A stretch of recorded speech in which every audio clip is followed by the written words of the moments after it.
welcome back, David. Hi, how are you today? I hope everything is fine. I'm happy to be back again, and we're going to speak today about the Essenes and the Zealots from the time of Jesus Christ, and maybe they were here before then also. So I would like to speak about the Essenes today. Yes, I'm sure you've heard of the Essenes, correct? I've heard of them indeed, and I know there's many stories and mysteries and theories surrounding them, so I'm sure many people are very curious to hear what Yes. you have to say about that. Yes, and now before we go on to the Essenes, because last time we spoke about what is happening in Palestine, so the thing is, I would like to remind people about what is going on. Like, for example, what we are being shown in our side of the world, in England and in America and in Europe, is people have been kidnapped by Hamas or related organizations. Yes, it's a very sad thing. There is many people, especially Russian Israelis, who are saying it's an inside job, and many people in Israel also don't believe it. But the thing is, it's not a question of belief for now because we don't have evidence to denounce it. But the thing is, people have been kidnapped by an organization from the Palestinians, and what we can see is civilians being kidnapped there. It's terrible and it's horrific, and many people will not condemn it. Yes, there is many Jewish people in England and America who are not condemning it, who are standing in protests called Free Free Gaza or something, or Free Free Palestine. Yes, and the thing is, have a look at this. It's ridiculous. This is what I have to say. I mean, look at this. There's men, women, children, people who've been kidnapped, and there's posters of And I'm civilians sorry who've to been. say, but even just here, who would take a picture like that? You have people Which that are bound, and you point a gun at them. It's it's an I interesting will PR. explain this in a minute. It's something to do with prisoner exchange because the Gaza military, they've kidnapped 200 people. This is what the media is telling us, and the thing is, what many people don't know is that they've requested in exchange, saying that Israel hand over 6,000 people that Israel has kidnapped. 6,000. I mean, the media isn't talking about this, nor are these so called Muslims who are protesting, jumping up and down, who have no idea what is going on. Yes. So the thing is, Israel parades the Palestinian Arab prisoners and says, "Hey, hey, we've got these," and on the other side we have Hamas, and they are, parading prisoners too, and it's very terrible here. I have to condemn what's going on, and the thing is, I'm not going to not condemn it because this is just terrible and ridiculous. And I've heard many people, especially from an Islamic background, who are totally silent to this, and I didn't like it. It's like, for example, here, what we have is somebody with a gun, and the stories that I think that's a woman there, and she was supposed to have been raped. Yes, and the thing is, the Palestinians have turned around and said, "Hey, Israel has raped many of our civilians too, thousands, in fact," which nobody's speaking about. Yes, but the thing is, one crime does not justify another, and I would not say it's Israel. This is wrong. I would say it's the people in power. I will not say it's the Palestinians either. It's the people in power. There is evidence that shows that Hamas was created by the people in power, and these politicians like Netanyahu and the rest of them are working for the same people. Now, then there is, people in Europe and America, especially, I don't like to say, I'm not proud of it, people in Britain, British people, native whites, British, English people also, who are, saying terrible things, and many people were actually laughing. I noticed, even in France, even in Germany, and in other places, they were laughing, putting insulting things, saying, "Hey, this happened to Jewish people." And then the thing is, what we see here is here is terrorists. I call them terrorists. There is some Muslims who say that they're freedom fighters. They're kidnapping civilians. I don't call kidnapping civilians, especially when they know that they're going to put more people in danger. I don't call that freedom fighters. Yes, and the thing is, we see a similar thing. Israelis going with the same military uniform, covering their faces, kidnapping Palestinian civilians almost every day for the last 60, 70 years. Yes, it doesn't justify either side. Israel has only kidnapped 1 million people or up to 1 million. Human rights organizations have reported this, and many Jewish people from England and America have been to interview these people. They've documented it themselves. But still, it doesn't justify if Hamas has kidnapped 200 people, or if the Israeli people in power have kidnapped 800,000 or 1 million people. I know it's ridiculous to say 1 million people, and in Europe and America people are silent. It's because in Europe and America the people are not really so nice and so kind. Yes, they're two-faced. On one side, they're happy about the conflict against the Muslims. On the other side, yes, they're laughing at the Jewish people. Many people, not everybody. Yes, I'm proud to say this. Here we see civilians being kidnapped in Israel. I mean, this is just a pathetic joke. Yes, and then I would like to specifically point out something that we are told about Israel. Yes, yes, that they have many Nobel Prize winners, and that's more Nobel Prize winners per capita than Germany, the United States, and France. So, so one would assume, that there's many intelligent people there. Yes, let me just point out the intelligence of the Nobel Prize. Yes, Nobel Prize is named after the founder of the Nobel Prize. He was the owner of an oil company that was heavily involved in World War I, financing people that were murdering civilians. Yes. And so now we have these Israeli politicians. And the biggest joke is, if they're so clever, in 100 years, they couldn't make a peace agreement, or 70 years. What type of clever is this? It means that there is an agenda. Yes. Oh, by the way, this will be in my new book about Hamas. 19 years ago, their leader, Sheikh Ahmed Yassin, he got kidnapped by the Israelis and he got killed, and they swore revenge, and 19 years later, this is happening. Yes.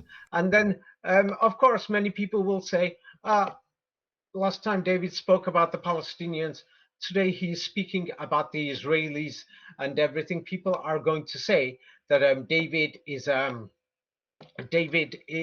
on the side of Israel or on the side of Palestine. I am not on anybody's side. I'm on the side of the people. I don't like to see 1 million people be kidnapped. I don't like to see several hundred people be kidnapped. I don't like what's going on. I'm sending you these videos. You can actually put the face on. Normally, I hide the face. I'm sending you 2 videos. I'm not sure which one will play. Yes, in the when you compile the video, stop it and actually put this video and play the actual voice of this woman, because she's dead. Yes, and she's holding paper. Yes, she died last week. This is the reason why I didn't contact you for a few days, actually. And the thing is, well, people would say she was killed, but she was murdered by the people in power who claim that they represent Israel. السلام عليكم ورحمة الله. أنا هبة. بارك الله فيك. هاي سلامتك الفلوس. هذا أنا. They don't represent Israel or the Jewish people. They're giving the Jewish people and the Israeli people a bad name. Yes, this is one of my friends. This is not a small story. Even the Turkish president, Erdogan, spoke about this lady's family. And this story is very famous. And I can't believe she's my personal friend. Her entire family was murdered by, bombs in civilian targets in Gaza last week. And here is another personal video. I asked her grandfather's permission. Her grandfather survived, and one of her sons has survived. This is a personal video. I'm sending you pictures. This woman, you know, she had 3 children. 2 of the children were killed. And the thing is, it's all over the media, even in Japan, even in China. Here is one son that survived. They gave him a nice haircut. International organizations, they gave him new clothes. Here he is looking for his mother and brothers and sisters. I sent you one video. And I think this is his sister or his cousin. It was a big apartment building, and the media said about 20 people in the family died. The media thinks all people have died, but I know that the grandfather survived, so the media does exaggerate. I know about 4 people or maximum 5 people who've survived. Here is the grandfather, and the girl, she's hiding her face there. She's looking down because Muslims are modest. Yes, she sent me the other private video. You know, the second video I sent.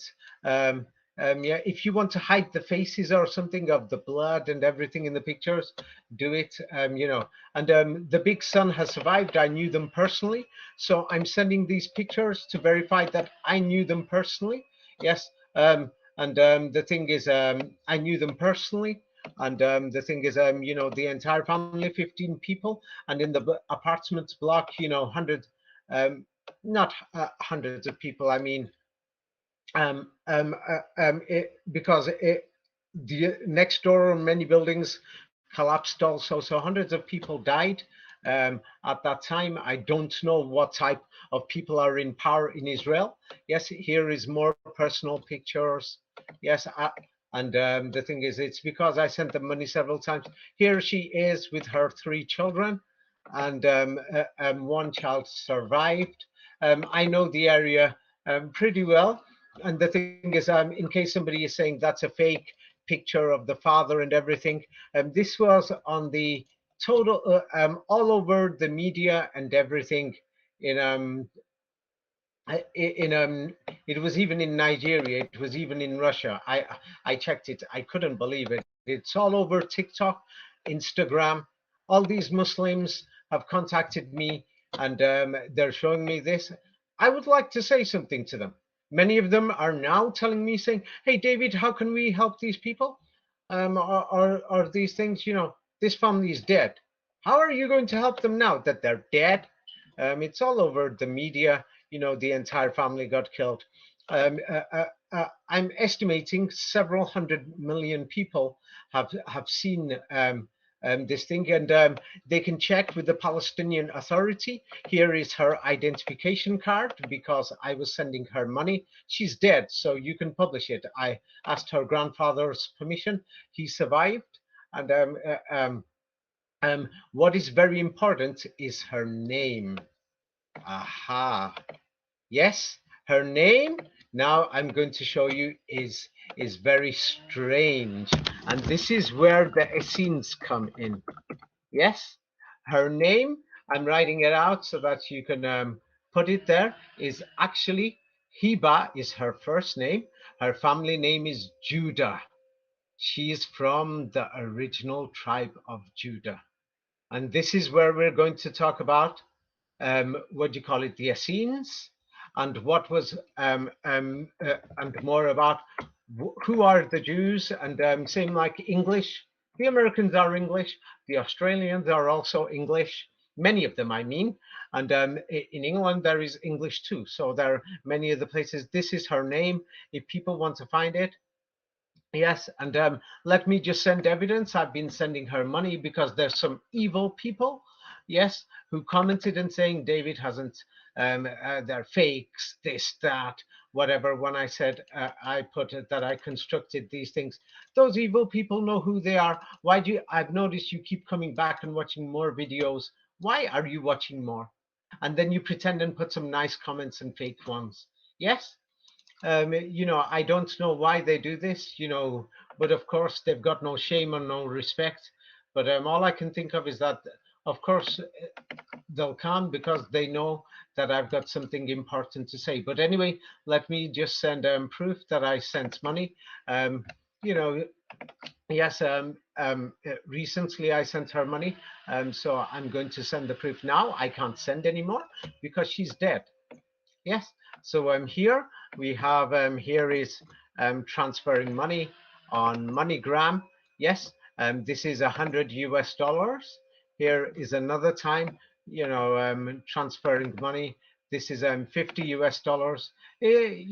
Sending money every month. So this is just recently. I'll have to go through the app for more older things. Here is another one.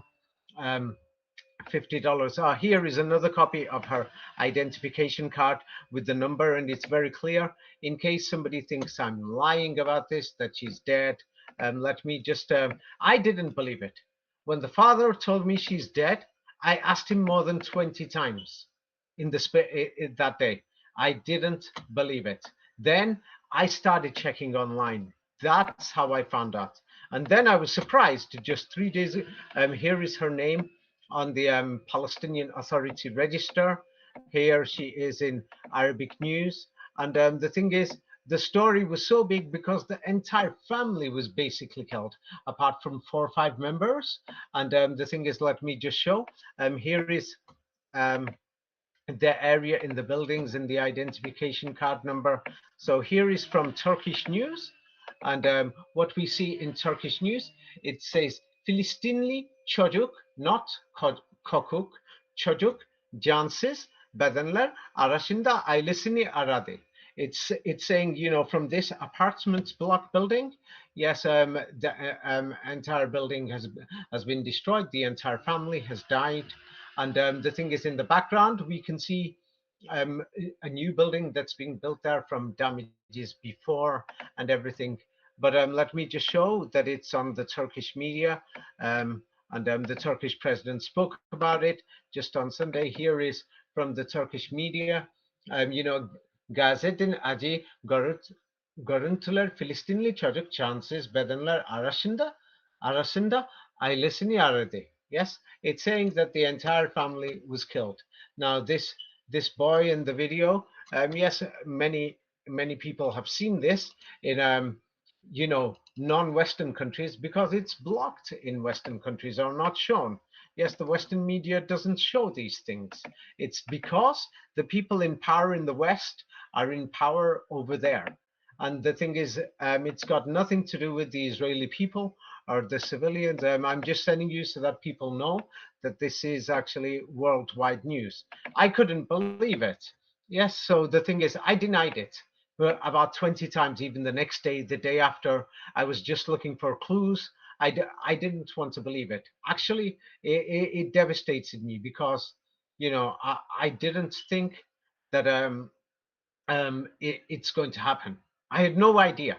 I couldn't believe it. So now the thing is, what is going to be the final solution here? Yes, many people don't see what's going on in Israel. There's many people for the last 20 years like expel the Arab enemy. The thing is, they're not showing this in the media. There's people who are protesting, kill them all.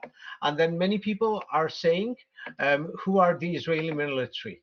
Yes, here are people in Israel, they have conscription. So here we see Israeli men and young men, and they're chanting, kill the Arabs, kill them all, etc. Yes, but that doesn't mean what do you call it? All Jews around the world accept this. There's Jews, like, for example, here is in Boston. Yes, they're saying free Palestine. There is and they're going to call them liberals. They're not liberals. They're nice people. There are many nice Jewish people. So the thing is, this is, and then we've got on the other side, on the Palestinian side, what we're seeing is, crazy statements before. The first is the cleansing of Palestine and the filth of Jews. Yes, they're calling for to remove Jewish people from there. Yes, it is not the fault of the new generation. What's going on? Many people were born there. So, and the thing is, we also have to remember that after the British government and the French caused all these problems in the Middle East in the 1930s and 40s, it caused a problem in the Jewish communities in Arab countries, and many of them went to live in Israel. Yes, so people have got the right to live everywhere. The thing is, but the thing is, the people who are in power, what do you call it? The people who are in power, they're the ones who are causing these problems. Like here is Erdogan's speech, President Recep Tayyip Erdogan of the Turkish Republic. He's mentioning the little boy in the video that he goes, he looks at his dead mother, dead brother, dead sister. Yes, and he mentions it just on Sunday. Now, the thing is, I'm Mr. Nobody, and there's many Muslims who are criticizing me. I worked hard for my money. I sent money to people before they died, before the war. How dare you talk about me? At least I have the honor that a family who has, been murdered, I supported them. Where were you people? Oh, you're going to support them now? Oh, for a few weeks, then when the war comes down? And then many of you think that all the Jewish people are involved in this. The people have got nothing to do with this. It will be in my new book. Anyway, about the Essenes. Now, Erdogan said something new 2-3 days ago that he's never said before. Yes, he talks about the fake establishment of the states, yes, in the Middle East. And he calls it all our homeland. The people are the Sunni Muslims. Yes, what do you call it? Yes, and he's actually he's making a political statement saying that this is the land of the Muslims, so that the sound of prayer will be there in these lands. Yes, and then he turned around and says that the New World Order, yes, will sacrifice Israel and will not care about Israel when the day comes, that they're using it for their own objectives. And that's clear. Yes, they're using it for their own objectives. Yes, because half the people in Israel, many that I know, have got nothing to do with this whatsoever. Now, let me just show you what is actually going on in Israel before we get to the Essenes, because many people think they know. Here is the United States during the Black Lives Matter protests just 2-3 years ago. Civilians were burning things. They were burning buildings, throwing rocks and bricks. But the American army didn't shoot them. Now, the Palestinians are throwing bricks and stones in their own territory. The Israelis or the people in power shoots them. Yes, there is a difference. In Europe and America, protesters, the police beat them up. In Israel, if they're Muslims or Arabs, they shoot them. That's the difference. Yes, it's a big difference. Yes, that's in America, they've got their stakes. Yeah, and they'll fire tear gas and everything. But what do you call it? In Israel, they're shooting civilians. Yes, for the last 70 years. Basically on a daily basis. So now we will see similar protests even in China. Everyone said China is so brutal. China is so bad. Yes, China, here they are. They're beating up the protesters. The protesters can't do nothing in a Hong Konger. And Hong Kong, is being abused. They didn't shoot the protesters. There was only one incident where the Chinese authorities actually pulled out a gun. I think there was one or two or something. But, in Israel, we're talking about, they've shot thousands and thousands of people, maybe 100,000. I don't even know how many. So people were turning around saying, oh, China's so bad. The thing is, in our side of the world, we are not talking about what's going on, and what people don't know even here is in the Yellow Press in France. And in France, we saw the protests 2 or 3 weeks ago, and we did not see the French police shooting the protesters, shooting them in the leg. And here we see protesters with weapons and bars, and they're throwing stones at the French police.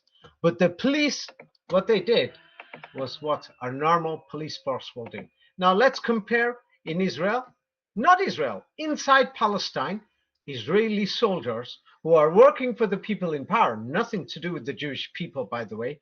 They walk in and they shoot protesters. Here is an example. Yes, they're shooting civilian protesters.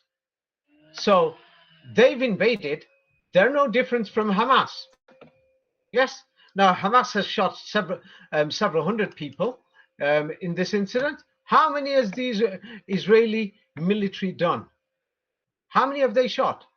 Now the thing is, nothing's going to change. Nothing changed in 70 years. In civilian areas, they're shooting men, women, children, pensioners. You know, in England they call them all biddies. Yeah. Now the thing is, because there is something else going on. Everybody knows there is a war against Islam. We're denying it.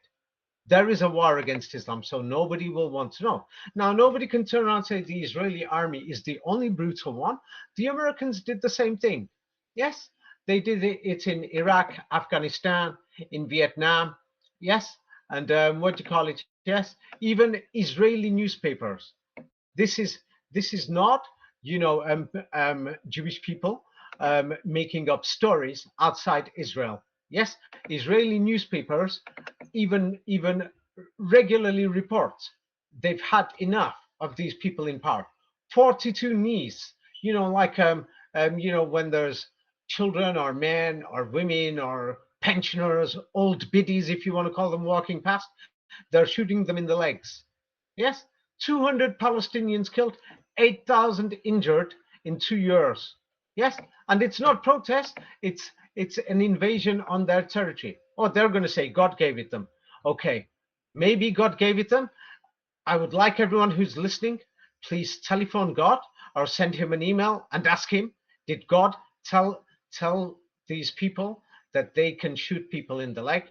I'm not sure what God's email address is. Maybe it's 19 asterisk AOL.com or yahoo.com or 911 for his telephone number. Or maybe you can contact the Israeli embassy because they say they've been chosen by God, and ask them, hey, can you give us the email address of God? Yeah, they're just shooting them in the leg, you know what I mean.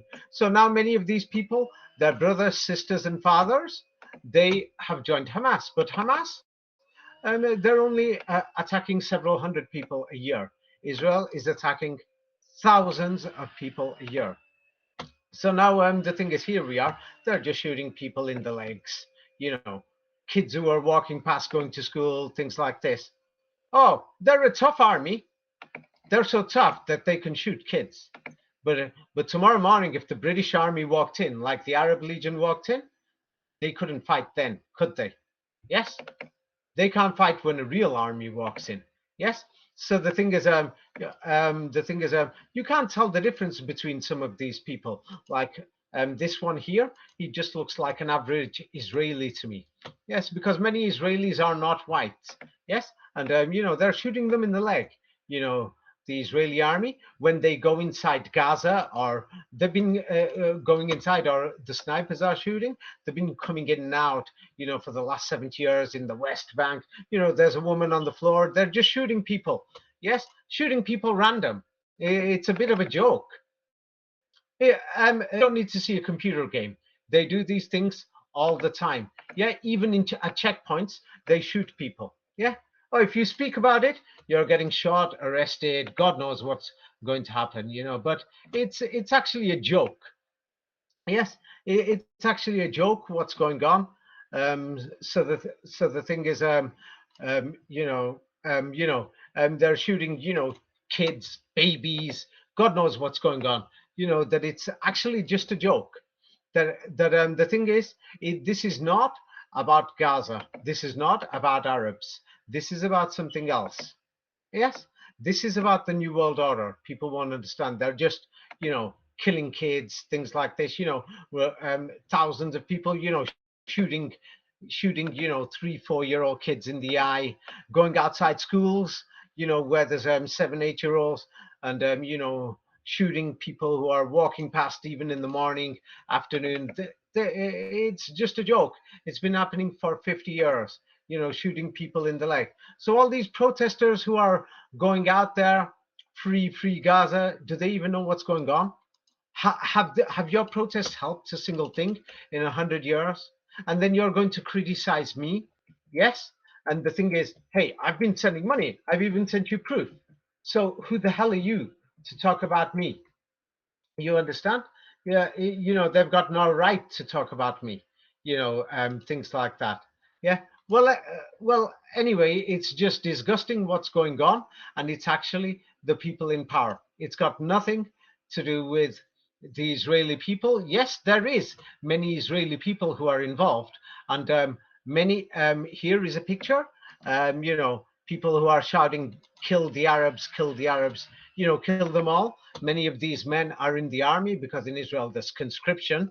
Yes, and in Europe and America, people think that these people are white European. So in Europe and America, many people support them. Yes, because they think it's a race thing. Well, have a look at this carefully. What is the difference between these people and Iranians and Arabs and Pakistan's and Afghanistan's people? I don't see much difference. I don't see, oh, they're shouting death to the Arabs there and things like this. So the thing is, it's not about color, and there's many religious Jews who don't support them either. Like for example, um, I, I don't like people burning flags. Yes, because the thing is, when you burn flags, you could be offending somebody in a protest. The thing is, if there is a problem, then you look at it in a different way. If you're living outside Israel and Palestine, you're outside the battle zone or outside the Middle East. So if you're outside, you should take a different approach to see how you can influence peace. Yes, but here they are burning flags. I mean, if you don't like it, then burn the flag in your backyard. Don't do it in public to actually, incite people. Yes, and what do you call it? Yes, and the thing is here. I'll show you. Here is, the thing is, these people have got nothing to do with it. That maybe these women here are Israeli women. They've been, kidnapped. Maybe these women were actually very friendly people towards Arabs anyway. So what? This is something that is just a joke. Yes, that civilians are caught in the way of the people who are in power. Yes, and not just the people who are in power, of people who have also been hurt and they don't know what to do. Yes, many people will join crazy organizations, yes, or do bad things, saying, hey, somebody in my family was kidnapped. I mean, there we see, civilians, kidnapped by the Hamas.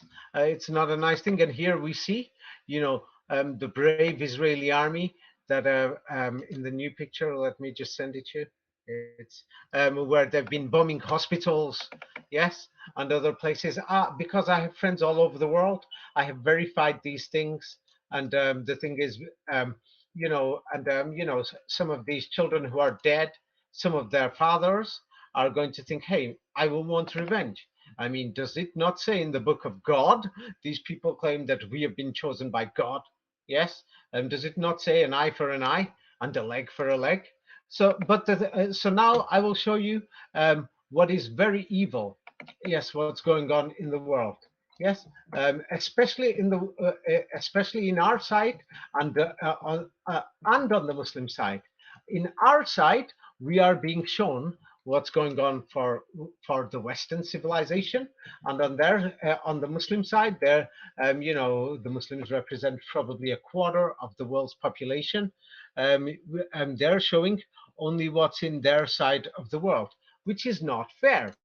I don't think it's good because there's two sides to every story, and if we don't examine both sides, then we are not going to have, a proper peace. Now, what we're seeing in England, in America, in Europe, they're not showing it very much because I've noticed Europe is Germany, France, Italy, Spain, Holland, Scandinavia. They're very anti-Jewish.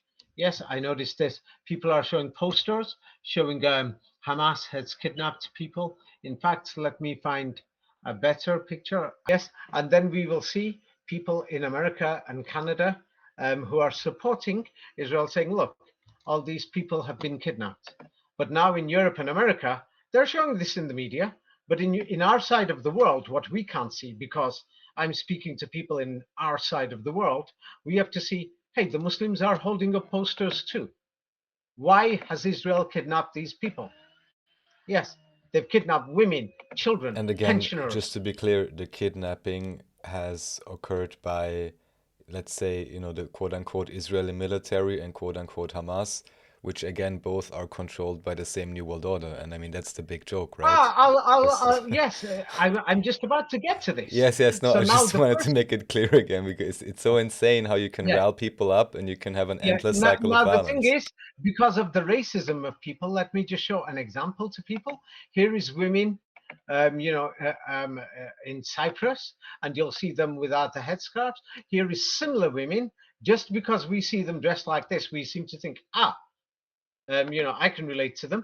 Just because somebody else is dressed like this, does this mean that, hey, we shouldn't look at them? Now, if you're in Europe and America, go and look at your great grandmother's pictures. All of them dressed like these Muslims, by the way.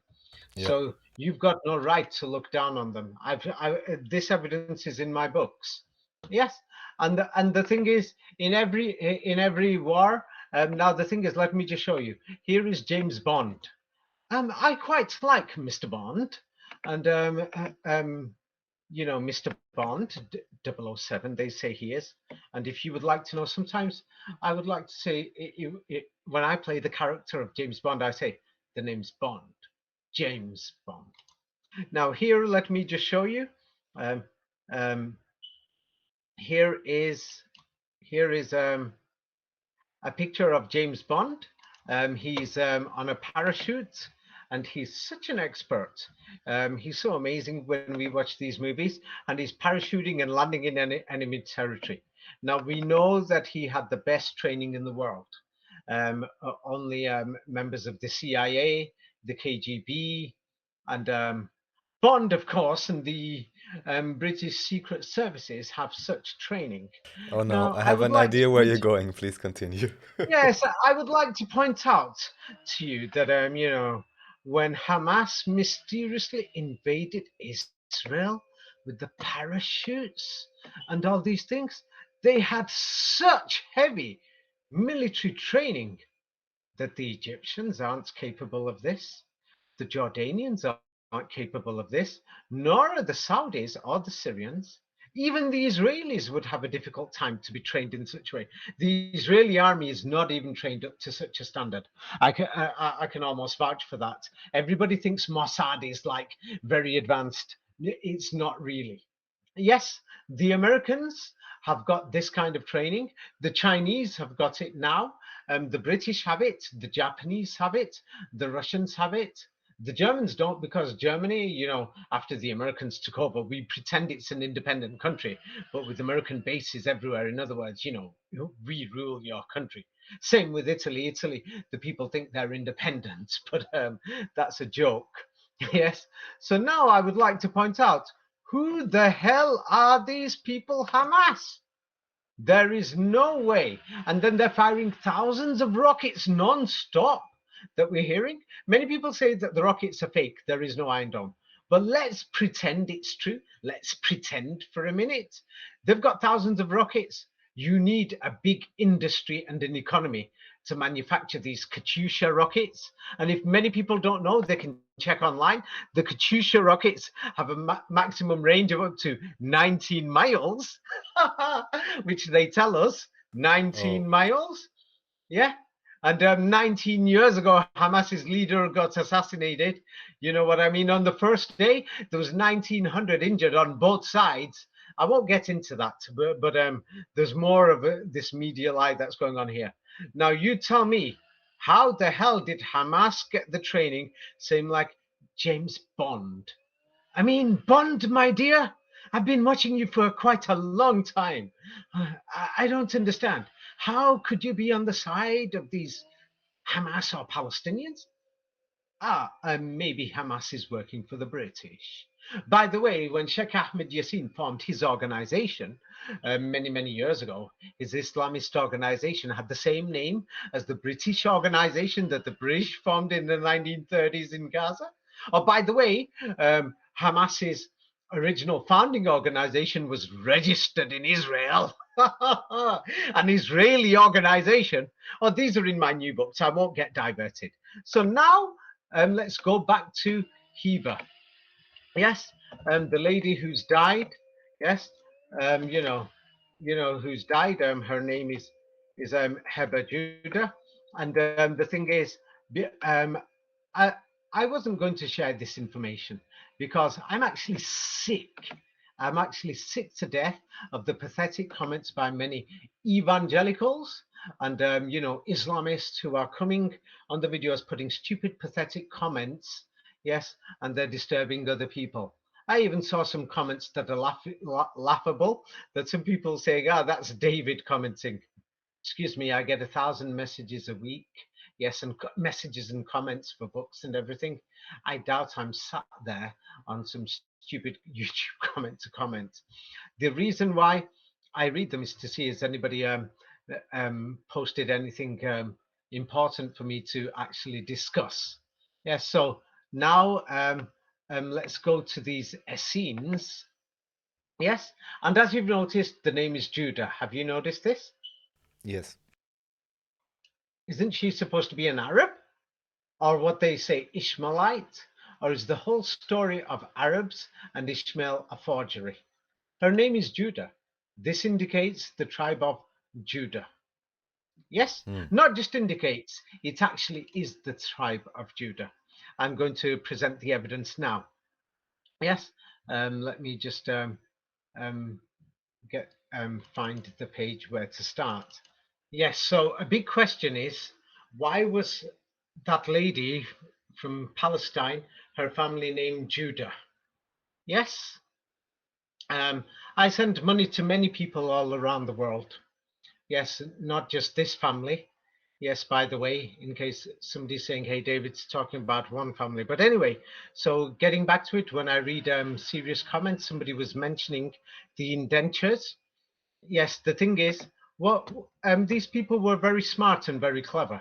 They practically blew up Eastern Europe, destroying it in wars. And then they said, hey, we got a nice idea. These people are running now. So when they're running, yes, many of these people will offer them a contract, how we can make money out of them. Yeah. So they thought, hey, we'll make them sign a contract saying, we'll give you a new home. You got nowhere to live. You can die now. Or you can become our slave, but by contract. Yes, we'll pay for you this and that to get to America, Australia, Argentina, wherever, and you got to work for us. Yes, so that's what the indentures were about. More of the story of how they destroyed Eastern Europe is available in my book called The Orphan Trains. If you've not read it, it's too long. I can't put that here. Now, somebody else put another serious comment. Yes, not some of the pathetic comments that people are putting, just because they've been influenced by religion. Yes, the thing is, some people will say the Bible says this and that.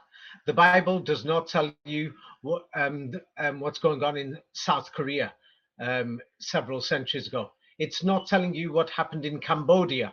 Some people will say, hey, this is not mentioned in my Quran, this history. The Quran is not telling you about New Zealand specifically or what's happening in Botswana near South Africa.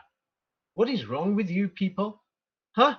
Do you think that only these books have history and only you people have history? I've basically told you to get lost because you're disturbing other people. Yes, but anyway, here is a genuine comment. Yes, somebody who speaks about the Zealots. And according to the official history, from what we know, is the Zealots were there 2,000 years ago when Christ was mysteriously crucified in 33 AD. Yes, 33 is to do with the number 19 squared. This is explained in my books. If you've not read my books, then sorry. And then it says, what do you call it? The Zealots were seen like a fourth sect Judaism. And then he's asking, or she, about, hey, what about, Polish stein and the Polish zloty or zaloty, which means gold coin, gold. Remember this gold? Of course, yes. So the thing is, he's noticed something. So now let's go on about what he says and examine the Zealots. At that time, there was the Pharisees and the Sadducees and the Zealots and the Essenes. These were, according to historians, they were Jewish sects. Notice the quote, Jewish. Yes, this is what they're telling us, that they were there 2,000 years ago, and now they've disappeared. Same like the Hebrew language disappeared 2,000 years ago. But let's look at the exact details of what we know from the three main records. The three main records are actually by Philo of Alexandria, Pliny, or Pliny if you want to call him, and the other one is Josephus. Josephus. We don't have any original copies of these people. What we've got is from the 16th century. So now look at what we know. The Essenes abandoned Jerusalem. Yes, and where did they go? Read the third line. It seems in protest against the way the temple was being run, and they go to the desert. Wait, okay. So this means Jerusalem is not in the desert. The current Jerusalem in the Middle East is actually in the desert. Yes, now we've turned it into a big urban area of about 500,000 people, and they're bringing water from the Mediterranean and other places because there's no water there, and they've built many farm fields around it, but still it's in the desert area. So this means Jerusalem is not in a desert area, the one that Josephus and the rest of them talk about, even though we don't have the originals. And even to this day, there is some pathetic, yes, Islamists or from a Muslim background. I don't say Muslims because it's not the Muslim community, yes, who are trying to say, what do you call it, that this Jerusalem in the Middle East is the Jerusalem, but no, that place is called Quds. It's not Jerusalem. There is no evidence it was ever Jerusalem. Yes, you have to read my books, to know more about this specifically. If you've not read the full details, then the details are in my book, Jerusalem is in Europe. And it explains the different Jerusalems, like Jerusalem in Africa, near South Africa, Jerusalem in Scotland, Jerusalem in Utah, Jerusalem in many different places. It explains what is Jerusalem. It comes in most European languages, it is salam, not shalom. Yes, and the word salam and shalom actually means peace. These religions are supposed to represent peace.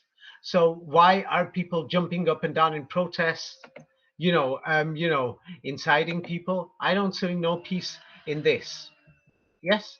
So now let's go to it. Then there is not many other documents talking about the Essenes, big documents until the discovery of the Dead Sea Scrolls, in the 1950s. Yes, they were discovered in the Qumran caves, and people say that they're in Hebrew. But the thing is, many people say that they're all forgeries. Some people say not all of them, but parts of it. But the evidence shows that everything is a forgery. Yes, that they claim these are from the 1st century. And of course, yes, it's at the same time that, people from Europe went to live in what we call Israel today. And around that time, just after World War II, they've just found these scrolls. And these scrolls, mysteriously they find, within these scrolls, they find the oldest versions of the Hebrew Bible or the Old Testament. Yes, with the exception of the Book of Esther. Yes, but it justifies that Jerusalem is in that area. That's what they're trying to say. Yes, so that's the thing. So now, what they tell us is that the Essenes, one of the biggest sects in the Middle East, or the biggest sects of Judaism, 2,000 years ago. Yeah, those are the recent documents, Dead Sea Scrolls, 20th century. The evidence shows that they're a forgery. Yes, total forgery. Yeah, and I'll go through that in a minute. But the oldest documents we've got are from the Renaissance, 16th, 17th century. For example, Josephus. And what do we see? Josephus, he says that the Essenes were tortured by the Romans. Was this by the ancient Romans or the Holy Romans? They left Jerusalem, which is not in the desert, to go live in the desert. This sounds like the Holy Roman Empire, which is Western Europe and the Mediterranean. Yes, Eastern Byzantine Empire. And these Essenes, they normally wore white clothes. Yes, and they've disappeared for the last 2,000 years. Now, what we find very strange, yes, is that there's a group of people who are in the desert. Nowadays, they'll wear jeans or modern clothes, but half of them won't. But what we know is that in the same region, what we call Palestine or Judea or Arabia or Jordan or Syria, we've got a group of people there that today we call them Arabs. Yes, and they're all wearing white clothes for some reason, and they're called Sunnis, or let's say it's in the Palestinian or Jordanian dialect, they're called Asunis or Essenes. Mm-hmm. Have you received the picture with the white clothes? Yeah. Yes, and when other Muslims from all over the world go to that region, to Mecca, to do the pilgrimage, they must wear the white clothes. Yes, because the Essenes demanded that what do you call it? Yes, that all of them dress in the white clothes. Now, what we'll notice about the Essenes is that the Essenes um, were not like how we imagine them to be today. But what we are told now, these Sunni Muslims or Sunni Muslims, yes, they all must wear this white clothes. Yes, if they go to that region, especially to Mecca. Yes, and they all used to wear white clothes until the last 50 years.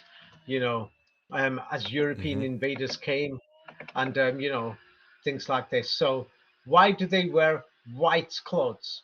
Yes, everybody knows why do these Arabs, Sunnis tend to wear white. Yes, white turbans, white this, white that. So people are questioning. So the Essenes did the same thing. Yes, and the reason why they went to the deserts, what we can see from Josephus, Pliny, and from Philo of Alexandria and other documents during the Renaissance. Of course, they will say these documents are many centuries old, but they were rewritten during the Renaissance. If you've not read the book Jerusalem is in Europe, yes, I can't do anything. But anyway, they turned on and said that they found the Dead Sea Scrolls, and the Dead Sea Scrolls mentioned the Essenes, but those scrolls are no doubt a forgery. They mysteriously were found after the Second World War, when Israel was turned into a country after many European people arrived, and they claimed that these people were Israelis or Jews. Yes, it was very political. Yes, and mysteriously in the Dead Sea Scrolls, I've sent you the review. In the review, we can see that they mysteriously found complete old version of the Old Testament without the book of Esther. Yes, where they couldn't find it anywhere else.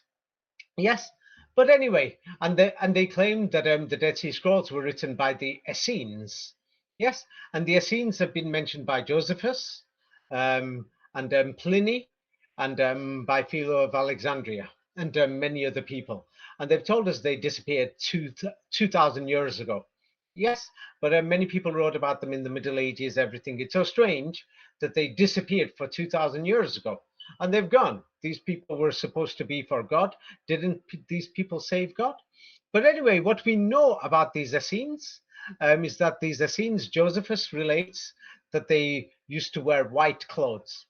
This was this was part of their system, to wear white clothes, so that you don't use resources of the ways of the world and things like this. They wanted to get away from the world. So that's who these Essenes were. And they went to the desert.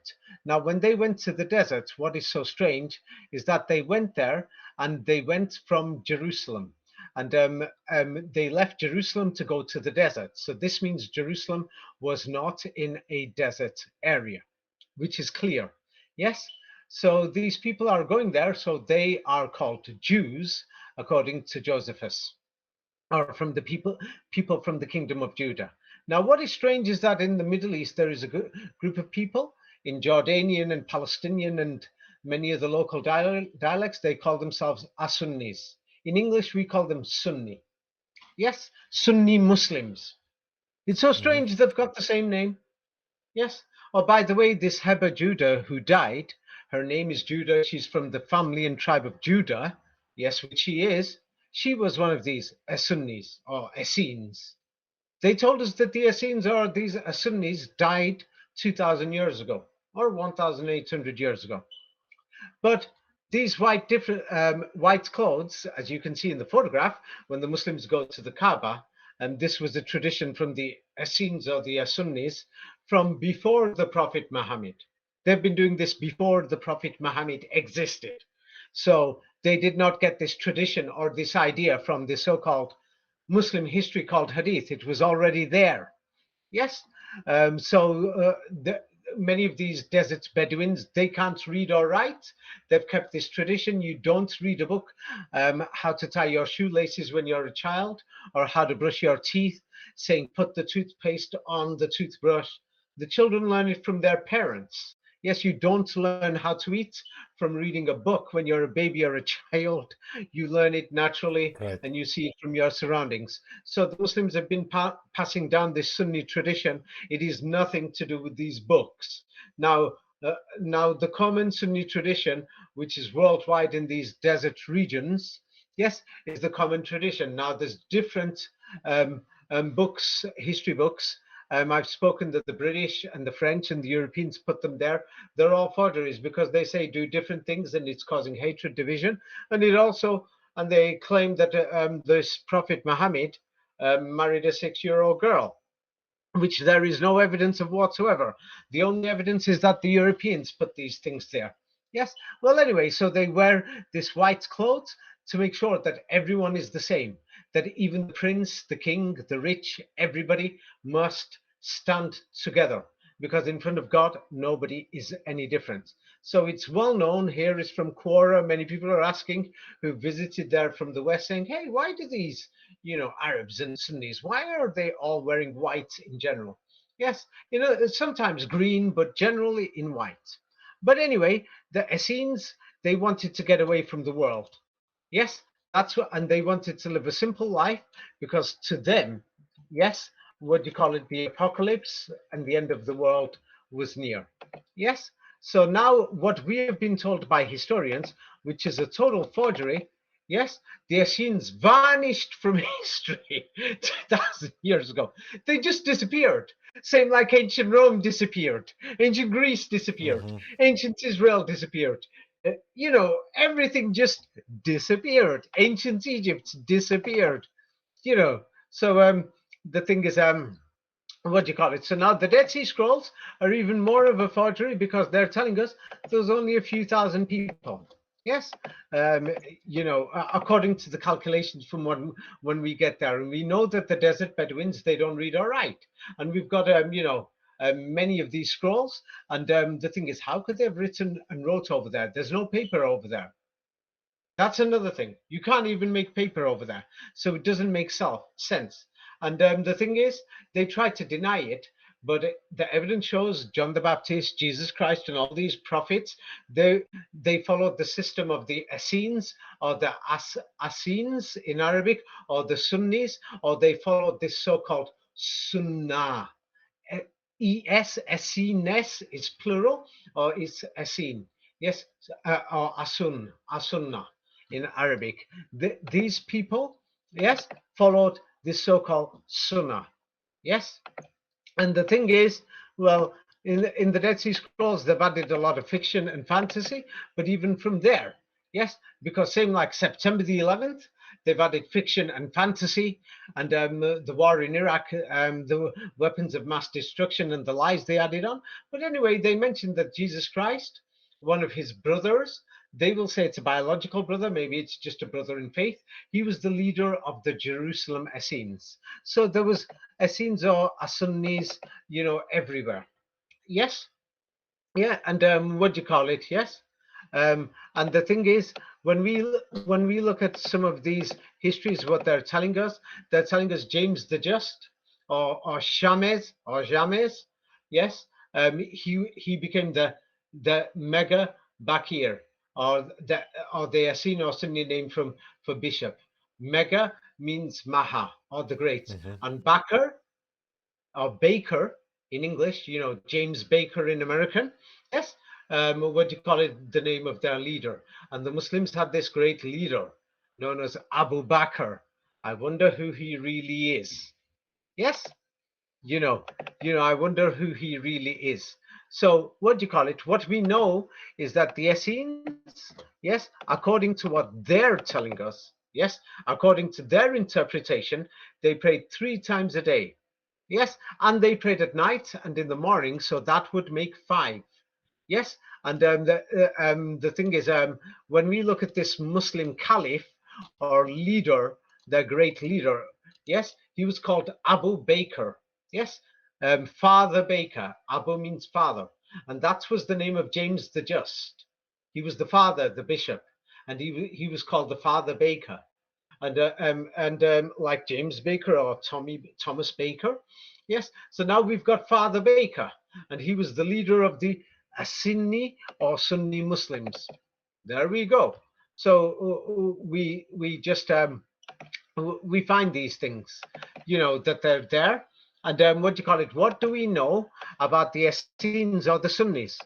It's exactly the same. I was surprised that the Essenes or the Sunnis were exactly the same. Like in Islam, there's 2 or 3 big sects: Sunni and Shia, and things like this. So the 3 biggest sects were the Pharisees, or the followers of Pharaoh; Sadducees, which included the elite. We're talking about Billy Gates and the boys.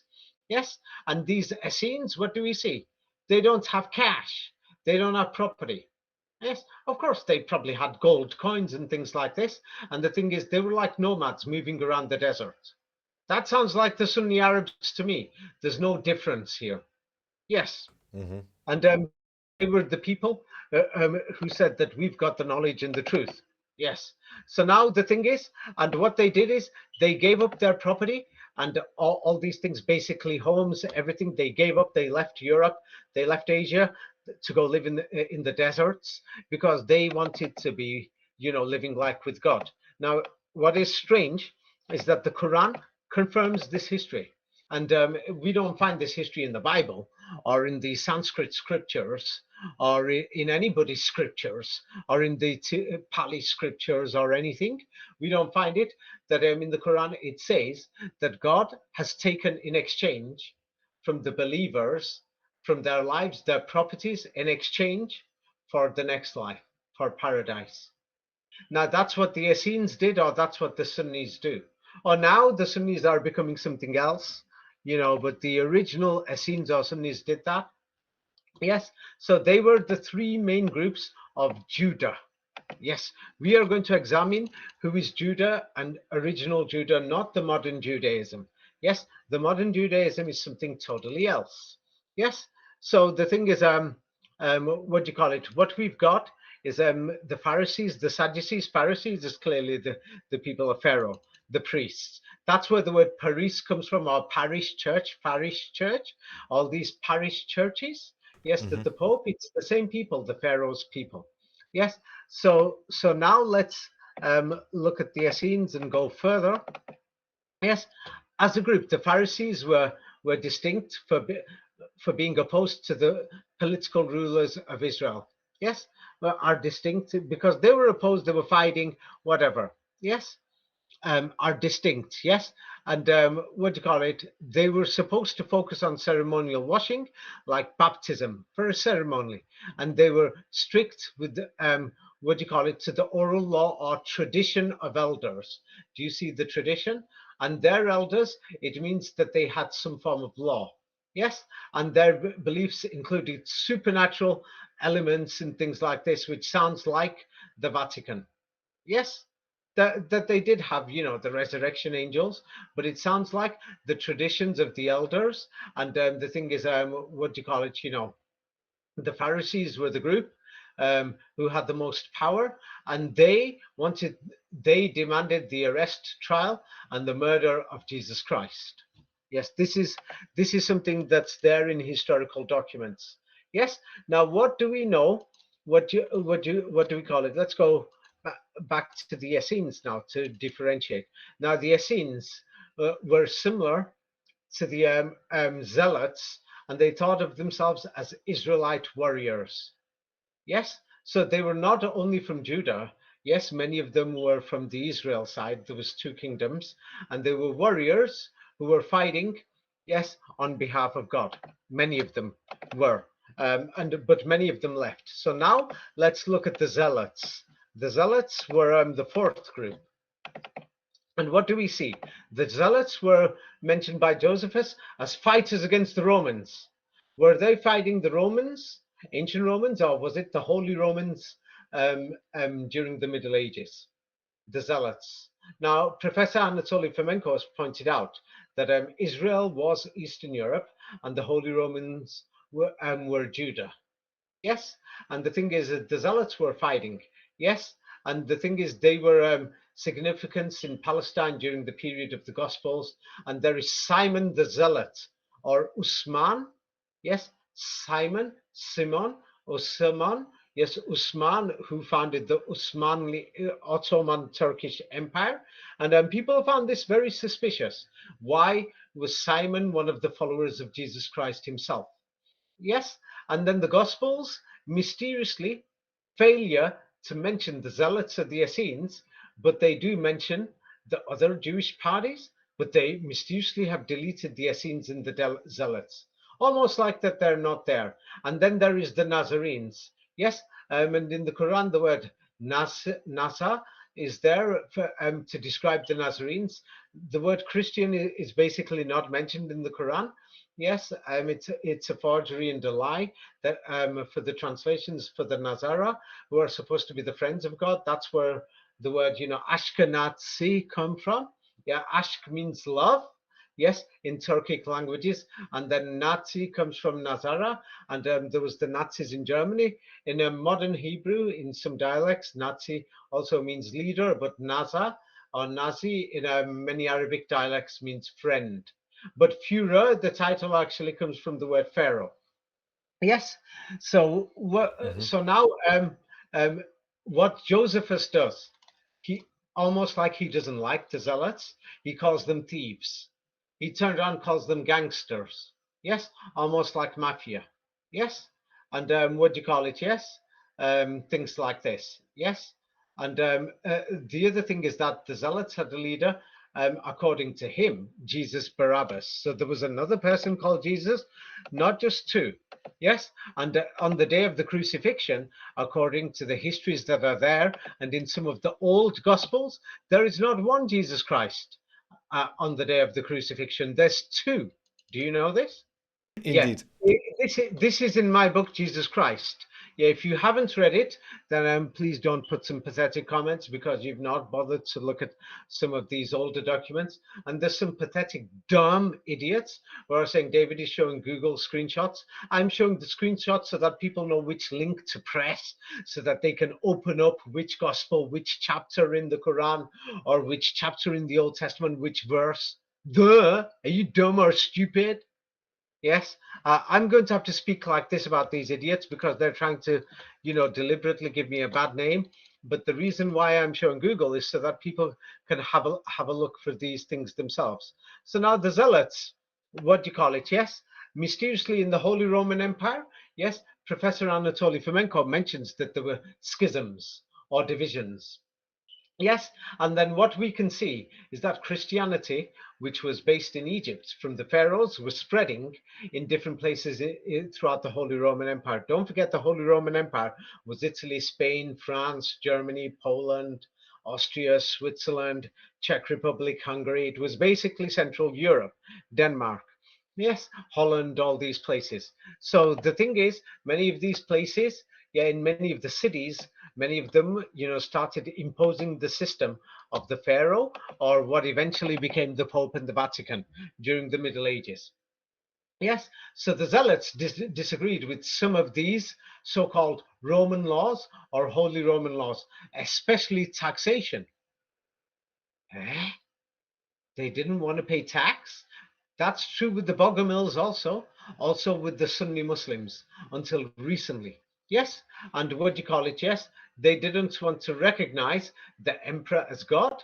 And this is in my books, if you haven't read them, where the Pope and the Pope was also declared himself as the representative of Christ. He said he was God. You know what I mean? Yes. And what do you call it? The Zealots, they worship the traditional god of Judah, and they viewed these Roman people as occupiers, not just Roman people. This is like an exaggeration because what we can see is that even the fake history in the Roman Empire was divided. But now these zealots don't want to pay tax, and the Essenes don't want to pay tax. Let's have a look at taxation. Yes, what do you call it? Democracy. Yes, what do you call it? Why is it that in Muslim countries um, they don't vote? In many places they don't want to vote. Only a few of them are now changing. Only recently, in the last 20 years, even in Turkey, democracy has not even fully been implemented. Even 20 years ago, people didn't care. They're thinking, what is this now? Democracy over there, it's more like voting for a football team. And everyone's asking, why is there no democracy in the Islamic world? And then in some places there is, and what do you call it? Yes. What do we know is that, what do you call it? Yes. Um, a democracy, what does it do? It collects taxes.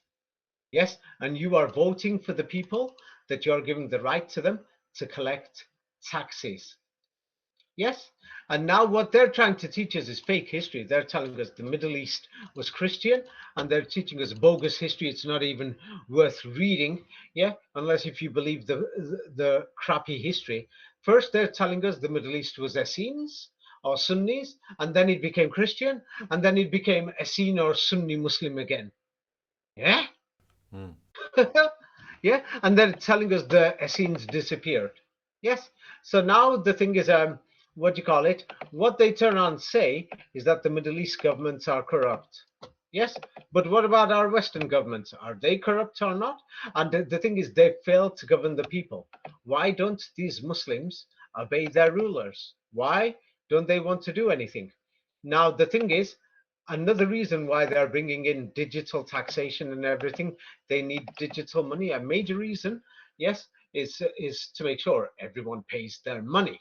Now, the thing is, in the Middle East, we have a serious problem. Yes, in these Muslim countries, the majority don't pay tax. What's going on here? They don't pay tax. But anyway, let me just pass this forward. Many people have noticed this.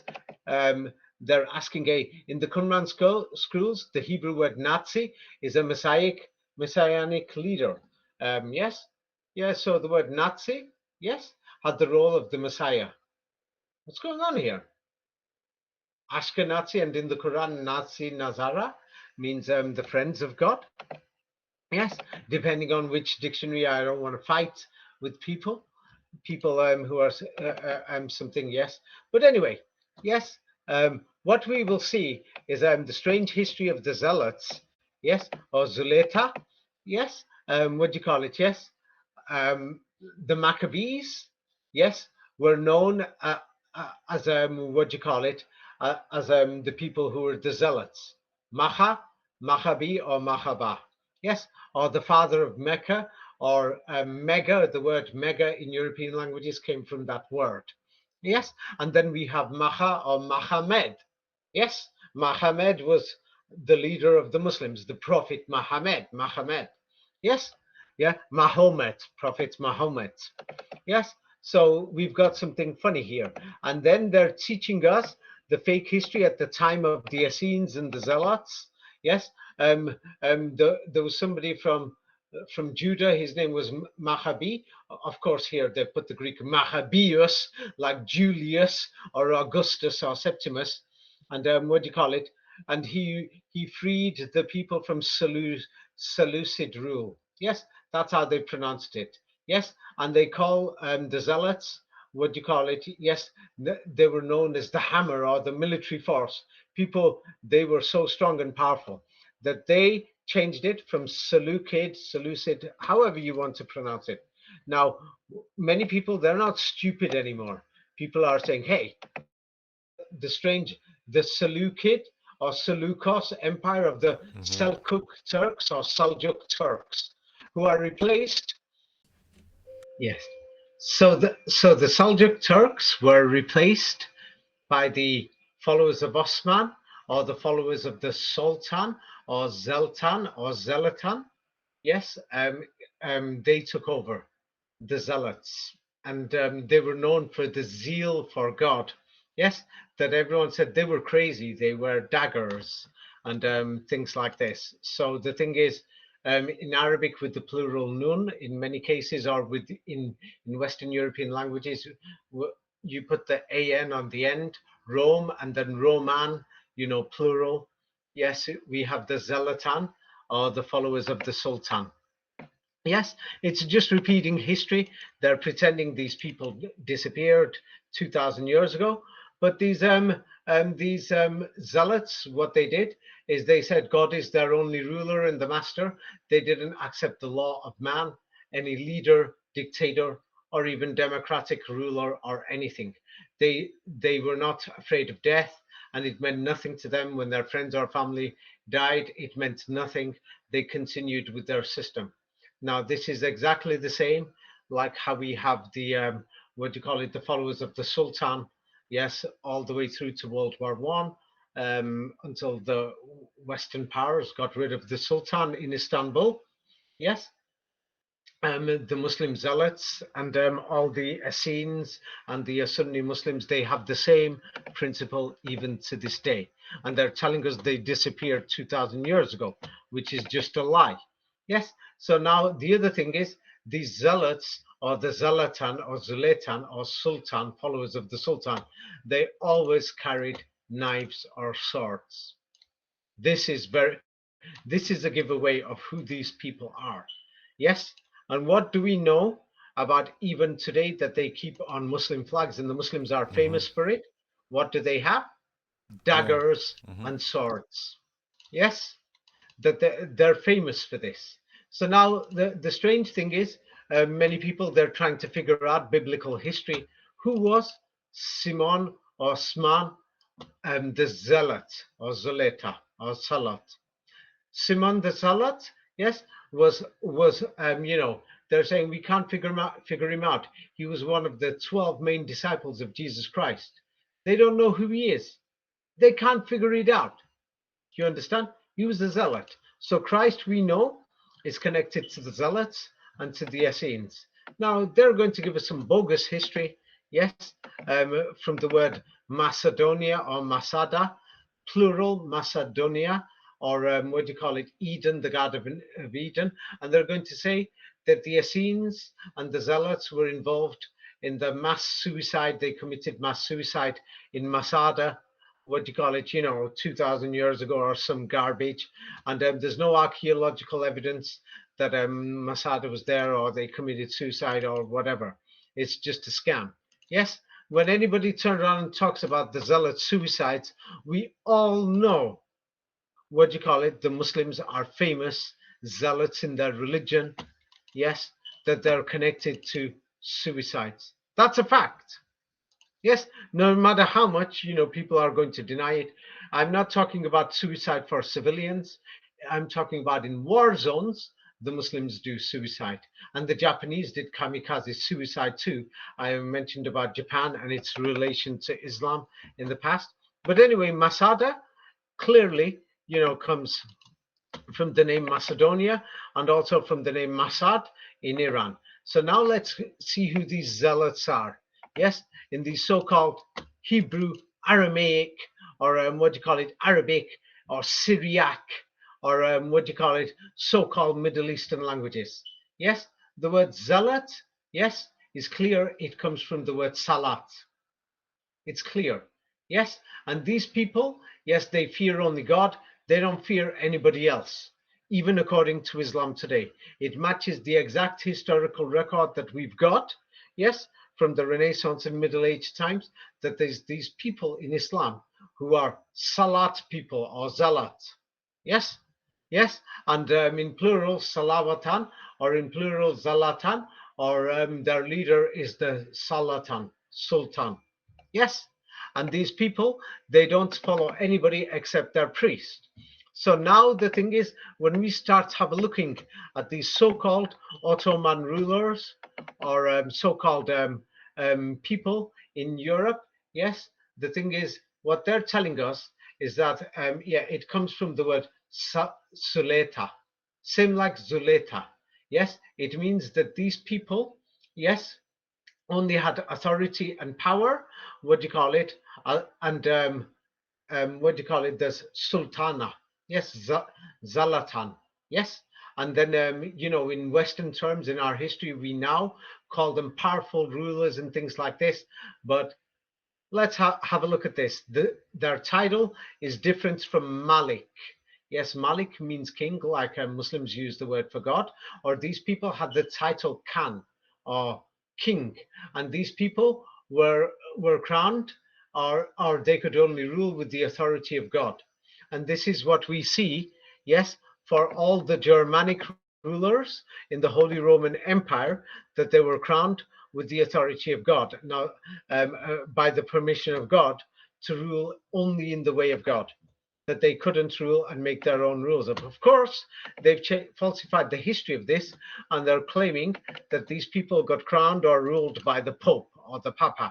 This is just some utter garbage. Yes, because the Pope was fighting crusades against Germany. This is in my book, The Last Crusade. Nobody talks about these crusades in Europe, that people are imagining they were in the Middle East. Yes, people fighting in the desert. At that time, it was a serious desert. It was like what Donald Trump would call, you know, a toilet hole or a shit hole. Yes. And this is also explained in my book, Jerusalem is in Europe, that there's no way these crusades happened over there. It's just a falsification of history. So who these zealots and their leaders were, and these so-called Khans, Turkish Khans or German Khans or kings, yes, is a totally serious question. Yes, a serious question. So now the thing is, let's have a look, because the thing is, you can't go off English. You've got to look at Latin, French, zealot, zelata, and then in the Polish language, that person pointed out, there's gold coins. Yes, in Central Europe, and the Polish people, it survived in Polish history because in other places they deleted it and now they've given a falsified history. But everyone knows throughout the Middle Ages, the coins of the zealots were all gold, or the followers of the Zalatan or the Sultan, they only had gold coins. Yes, they will call it Arabic coins. All these Arabic coins are in Europe, not in the Middle East. And they're going to call it a Polish gold coin. But what do you call it? The Zealots or the followers of Salat, they're going to say no, they were Arabic Muslim coins. They were global coins. Now, if we go throughout Poland, yes, Poland, you know, and ex-Polish territory in Ukraine, because Poland has moved westward now. Yes, you know, Poland was more eastern, Polish Lithuanian Commonwealth. Throughout there, we find all these gold coins for 1,000 years. Yes, and they've all got Arabic writing. They're going to tell you that they were Muslim coins. Yeah, the Polish were Muslims. It wasn't the Arabic, it's the local people. So now the Zealots, even from biblical history, we can find the Zealots didn't want to pay tax. They refused any fake coinage from Roman coinage, yes, and things like this. And they refused the rule of the rulers. This is the exact same history by throughout Europeans and the Cathars and the rest of them. All this history, I've explained it in my book, Jesus Christ. Now, if you've not read it, please don't put some stupid, pathetic comment and whatever, you know, because you've not studied the Cathars or the Bogomils or what evidence is there from Renaissance Middle Age documents. So the thing is, what we know about the Zealots is this. Yes, what they've told us is that the Zealots are the followers of Salat. They surprised the Roman garrison and occupied the fortress of Masada. Now, this is very suspicious. Yes, where is Masada? If Masada is so called in the deserts, it doesn't make sense.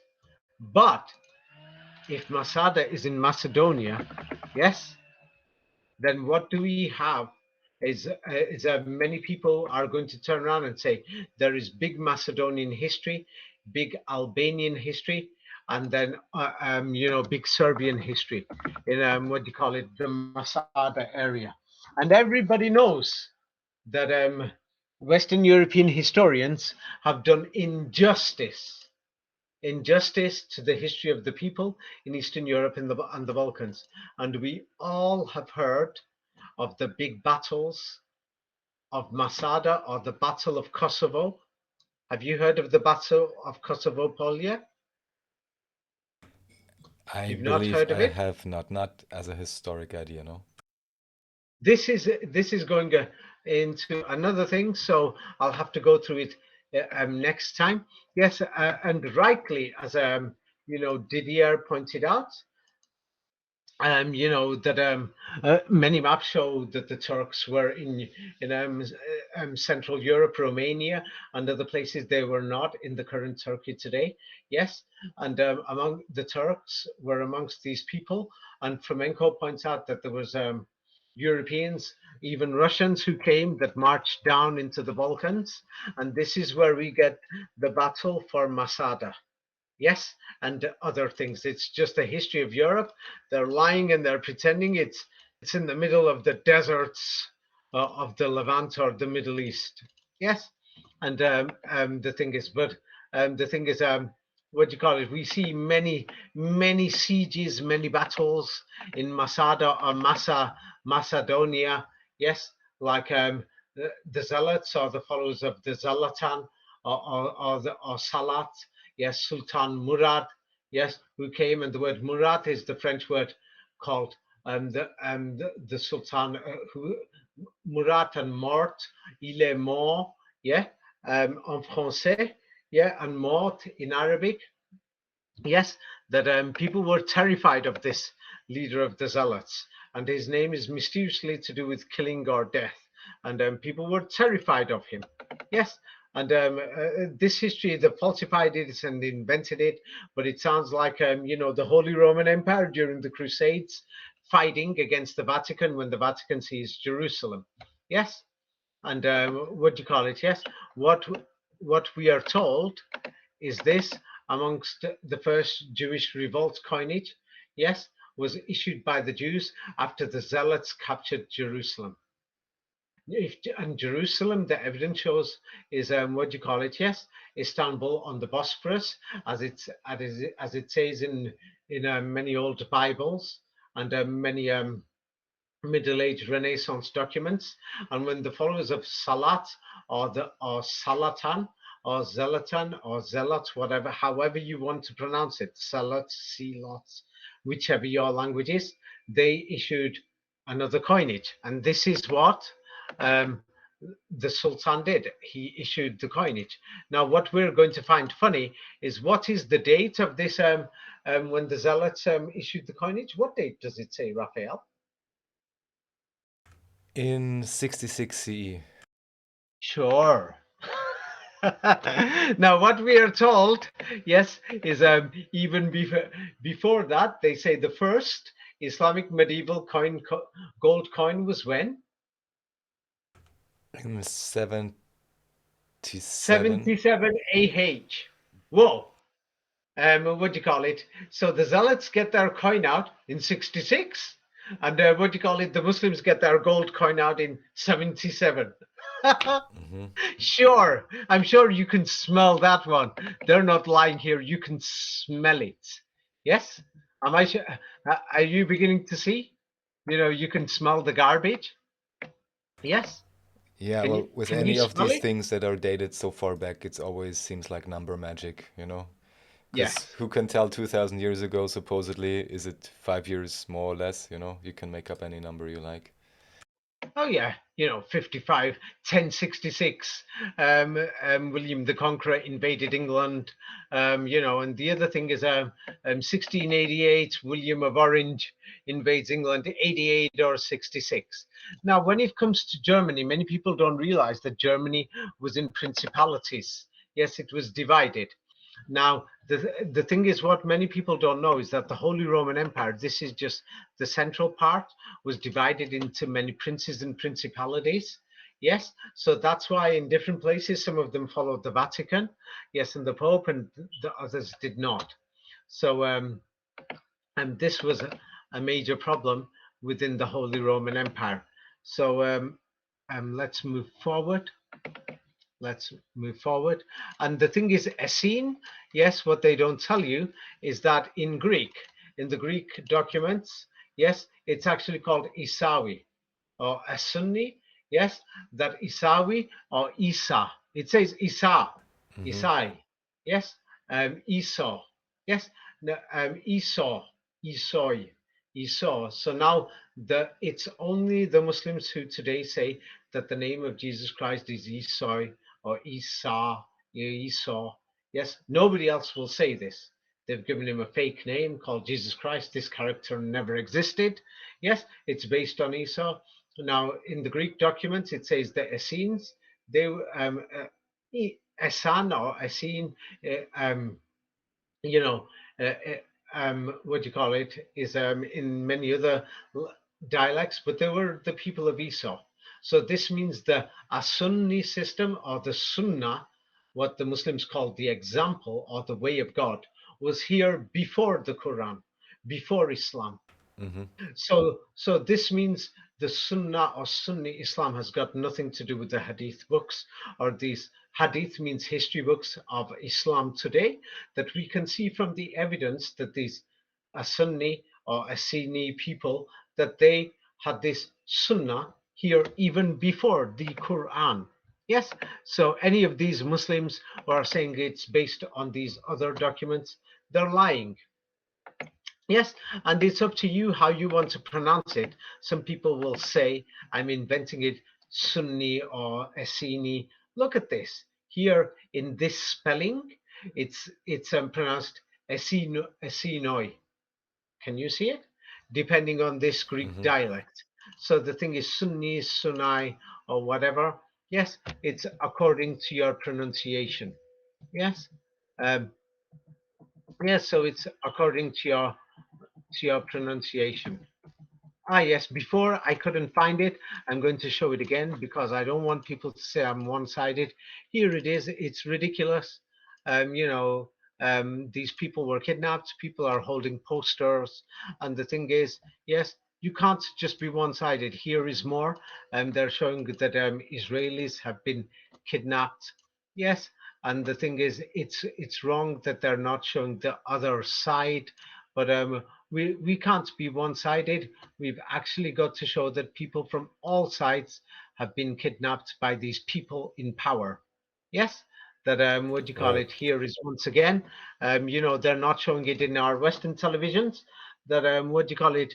Hamas is demanding the release of 6,000 people that have been kidnapped recently by the Israeli army. Two wrongs don't make a right. But why did the Israelis do this before? I mean, the Israeli people in power, not not the civilian Israelis. They've got nothing to do with it. The ordinary people don't know what's going on, and they don't want any of this to happen. Yes. So now, moving forward, let me just get to the next thing. And the next thing is, let me just see. Yes, so now we've got, last time I showed where the Pope declares himself God in the 16th century, 17th century documents. There's similar documents from that time, 17th century, claiming that Palestine or Palestina is in the Middle East. Yes? And no, this is from the 18th century. 18th century. So many people are trying to say that the current Arab or Muslim people there are new, because this is from the 18th century. It can't even be verified the exact dates. Yes, and they say it's from the 18th century, and they say that this document was published in Utrecht, you know, or Utrecht. I'm not sure how to pronounce this word. Yes, but what we can see is that Utrecht in the Netherlands, in Holland, was invaded by the Vatican in the 16th, 17th century. They burnt half the people died. 16th, 17th century, you know, inquisitions, you know, things like this. But anyway, what do you call it? Yes, inside that book, there's arguments, no concrete evidence. But what do they say? Yes, they turn on, in not just this book, what the British, they turn on and show this, that even in the 19th century, what do we see? Here, this is documents from the 19th century. What do you call it? Yes, the British did a survey in 1840s. Yes, and Jerusalem, what is Quds, 1865, Sinai, 1868. They sent their spies. Western Palestine, 1871. British Army spies, they call them engineers, went there, and many other things. So they surveyed the region. Yes, and what we can see is that you can read where it says argued. I've highlighted it. What can you see? Missionary from Beirut. They were looking for these places mentioned in the Bible. What does he say? He said it preserved cognates to He the argued. ancient. He Argued. argued. Argued means he's claiming, saying, believe Hmm. me, trust me, yo, guys, I'm telling you the truth. This is the truth, man. You got to believe me. What is he saying? The Arabic place names? Preserved cognates to the ancient Semitic biblical names. Yeah. He's saying, what do you call it? Hidden in there, these places are actually biblical places. Sure. Quds doesn't sound anything like Jerusalem. So now here is more from these so-called Western societies. What do you call it? Yes. And what do they say? Yes, they've renamed the places. Like, for example, um, they could not even identify it, but they said Lashish in the Bible is Tel Ed Dwyer. Dwyer sounds like Lashish according to them. Mm. Things like this, you see. So the thing is, what do you call it? Yes, they just invented these name places. They couldn't even find them, and things like this. Now I will show you an example. You know, the desert. I'm going to show you something, and let's see if you can guess. How old is this place? Guess.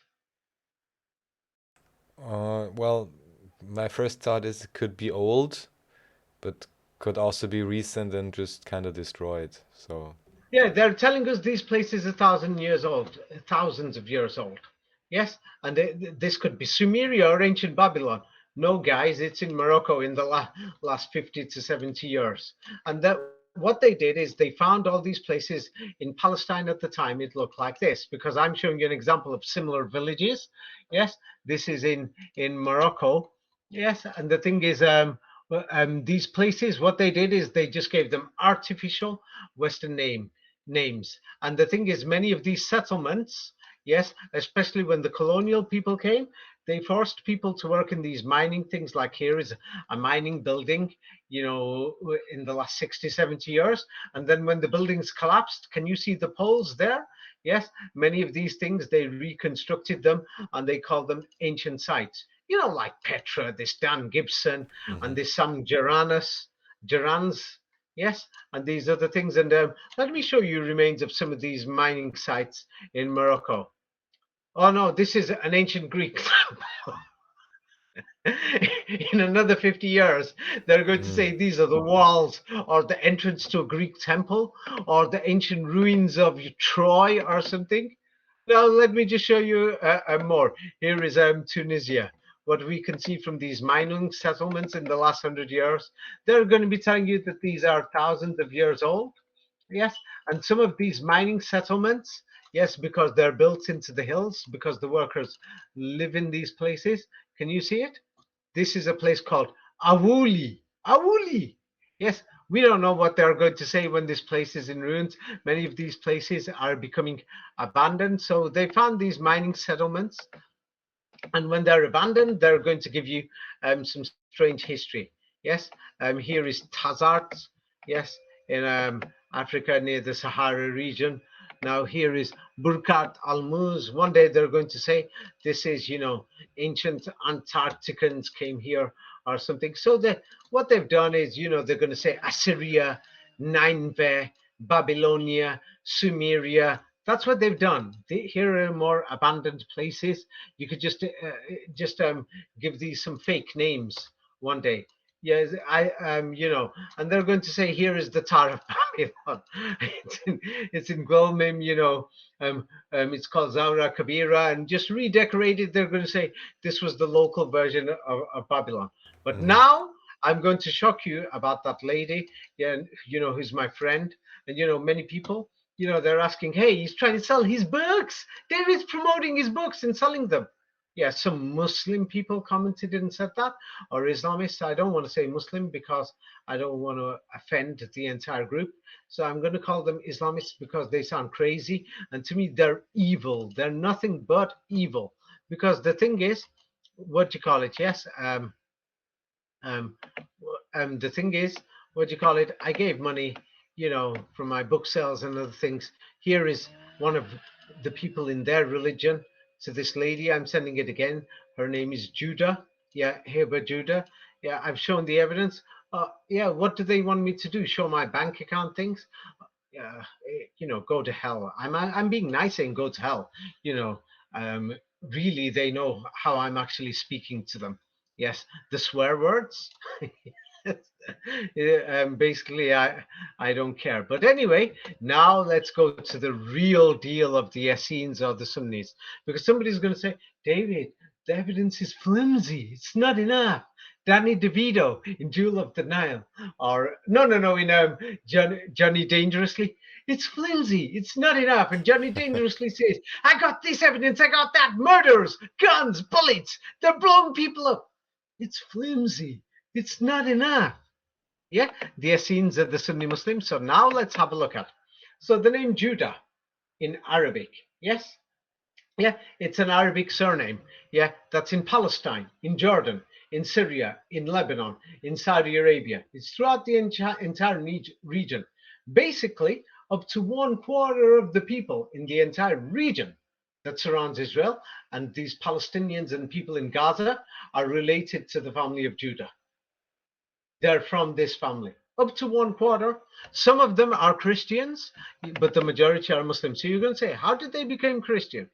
They couldn't have been Christian for long because we know the Bible was only compiled and finished in the 18th century. Yeah. For that information, you'll have to read Professor Fomenko's books or my books. Yeah. And people are going to say, I promote my books and I've sold them. Yeah. I sent my cash to refugees and people. If you don't like it, you know what I mean. Yeah.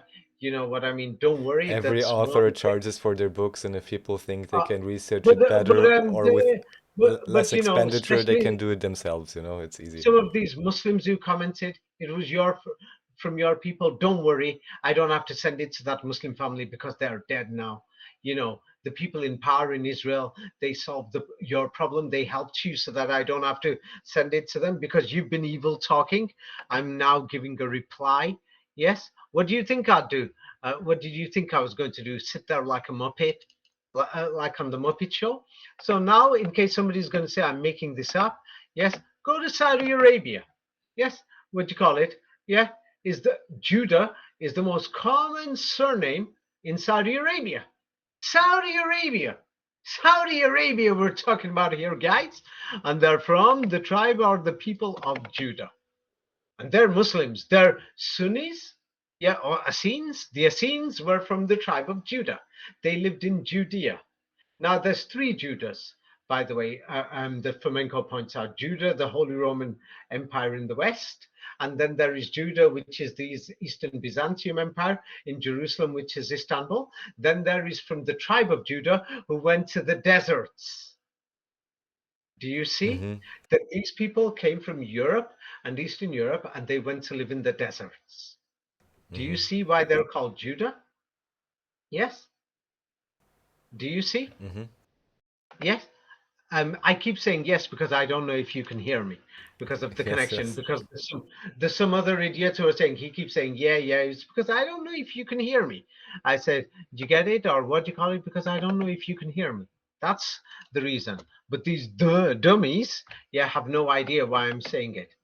So the thing is, um, when the British and the Europeans went there, and other things, many of these people were already found to be in honourable positions, and many of these things. So the Judah family, they also hold the keys to the Church of the Holy Sepulchre or Sepulchre. Some people will say it's been there for hundreds of years. Pilgrims, garbage. It was built in the 19th century, and they're claiming there were other buildings there. But the family with the keys there, their name is also Judah. Yes. So now let's see. The Essenes is also known that not only were they in the Roman Empire or Holy Rome, that they were in the Eastern Mediterranean, which is also the region. Yes, Eastern Mediterranean of the Byzantine Empire. Eastern Mediterranean are all Sunni today. Egypt is Sunni. Turkey is Sunni. Lebanon is Sunni. There is Alawites and there is Alevis and other things there. Jordan is Sunni. Eastern Mediterranean Palestinians are Sunni. Egypt is Sunni or Essenes. Yes, the Mediterranean. Yes, Tunisia is Sunni. Morocco is Sunni. Essenes. Did the Essenes really disappear? They're still here. These people are lying. Has Judah disappeared? No. The family's still there. The people are there.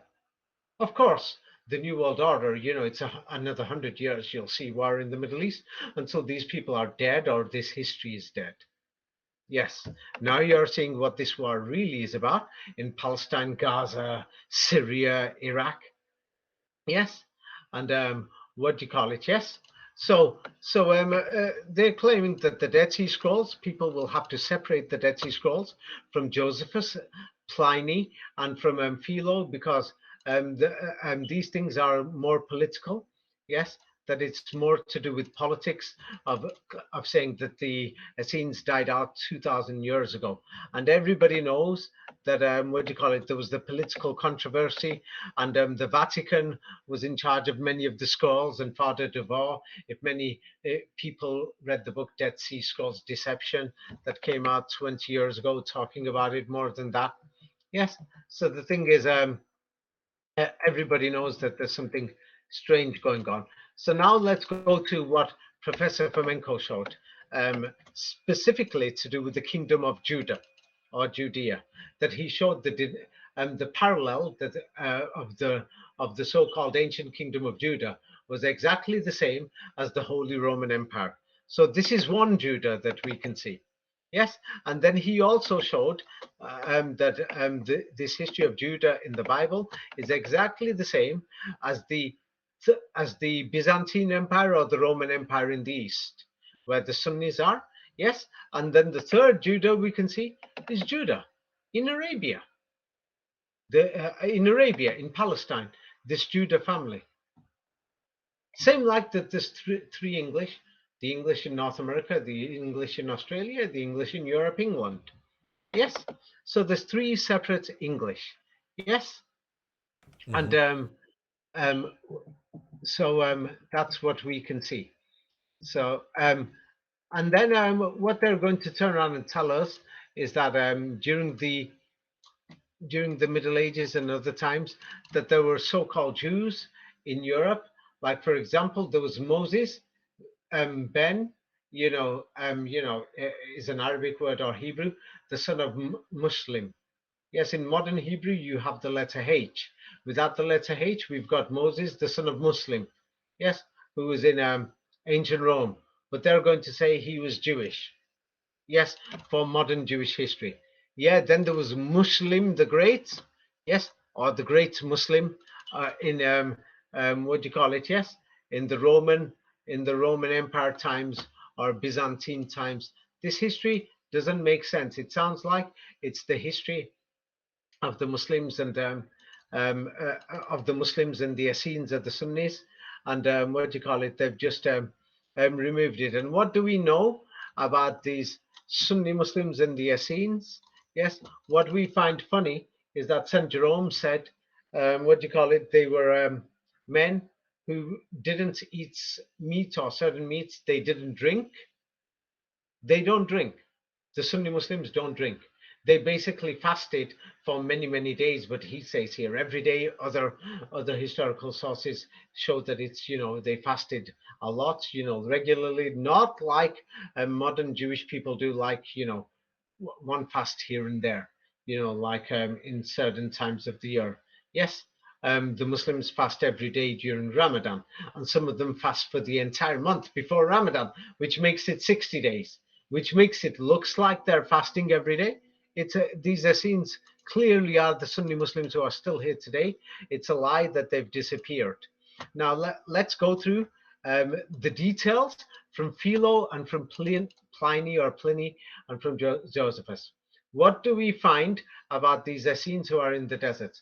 Not a single slave is to be found amongst them. Every single person is free. They denounce slavery. Yes, and they just pray to God, and they don't offer sacrifices of animals. The Sunni Muslims don't do that either. They only kill an animal to eat or to give it to charity to feed the poor. This is what they do. Yes, and that's what we find about them. Let me just send more information.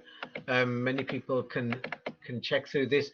The Essenes, what do you call it, were known like pacifists in the deserts, and what do you call it?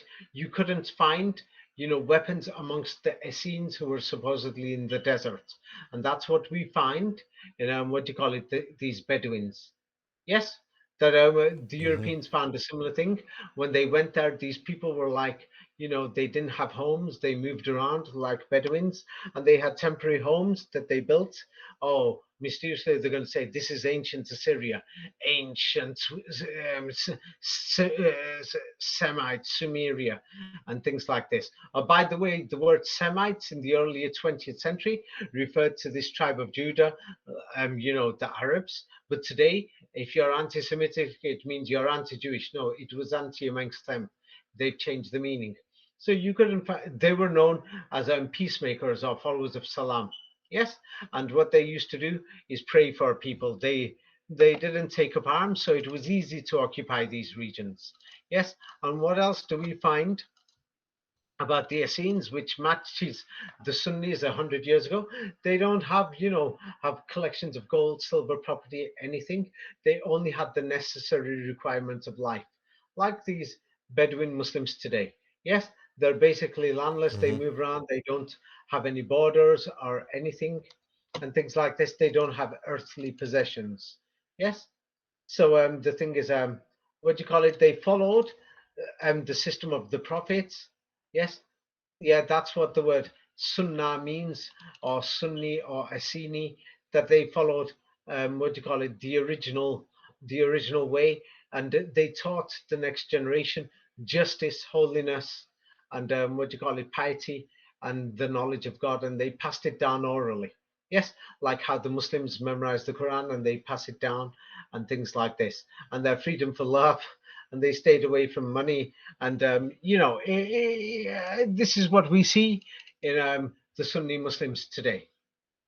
Yes, and now it's very important to note this, that the modern Jewish people, they pray in the evening on a Friday to start the Shabbat or the Sabbath, whereas the Sunni Muslims, for them the Sabbath, what we will call it, is in the afternoon. It's a different by a few hours, and they call it the Salat or Zealot, or the system of the Zealots. Now, what do you call it? Yes, what we will find is that the Essenes and the Sunnis are basically exactly the same. People will have to pause the videos and read these things. Jesus taught his followers not to swear oaths. The Essenes and the Sunnis basically don't do these things, and etc. And the Sunnis and the Essenes, they say our body is going to decay and we shall live eternally in the kingdom of God, things like this. And Josephus writes these. It's the exact same teaching as the Sunnis. Yes. What do you call it? Yes. And then what do you call it? Here we see that the Essenes disappeared 2,000 years ago, and these people, they believed in heaven and things like this, but around only in the 19th century. Yes, they turned around and said the Essenes didn't exist. We can't even find them. Basically they lived 2,000 years ago when they were trying to decide who were these people. When did they live? You understand? And the thing is, now they're suggesting that Christianity started from Essenes. We know that they were the followers of Isa. They followed the example of Isa or the Sunni or the Sunnah. That this has got nothing to do with modern Islam. The original Sunnah was the way of God, and it's been there for centuries. That the Quran actually says this, but many Muslims ignore this. Yes, and Christianity, yes, was clearly from this. But another thing that we see, they're showing us this, that the Essenes lived in these settlements and these so-called fake monasteries in Qumran. It just looks like you can forge this or build this, and they're saying this is on the Masada hill of what do you call it, in Israel today, and they're saying the Essenes lived in these mountains and blah blah blah. Just some fake history saying that they were Jews 2,000 years ago. Sure, you can't even grow food there. There's no food there. There's nothing. They lived inside these caves. It's a forgery, some mining site, and then they've redecorated it. Yes, and they're telling us the Essenes lived here. How long are they going to be living here if there's no food there for them to survive? Yes. Right. It's just some type of fiction or something, that's just a total garbage. Yeah. And when it comes to Josephus, we know that even his work has been tampered with, that there's no documents or anything, no manuscripts of Josephus. We can't find that he ever existed. That, what do you call it? They're claiming that the copies of Josephus are only from the 12th century, but they've been rewritten in Latin translations. Yes, that the Latin translations only turn up in the 16th century, and then there's the fake 100 years. And yes, Didier Lacapelle is correct. It's up to about 200 years. That I've said that Flamenco says the Quran printing 15th century, and I've said from what I can see from the oral transmission, yes, there's a 200-year error. Yes, 100 years from Napoleon and another 100 years sometime during and after the Renaissance. I can't figure this out. Didier seems like an expert on this, that he shows that there's 200-year errors of these things. So these Josephus documents from the 15th century are more like the 17th century. Yes.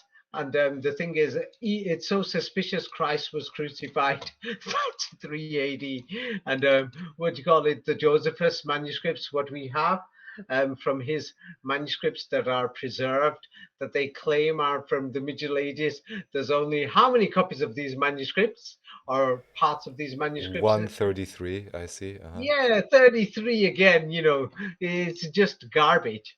Yes, and in the same way that many Christians say, hey, the Muslims don't have any of these original Qurans. They can't find many of them in the Middle East. There's hardly any, 2, 3, or 4, but there's hundreds of them throughout Europe, America, and Canada, in Germany, in France, in England, in Ireland, in Dublin, we find many Qurans, but we can't find them in the Middle East, these old Qurans.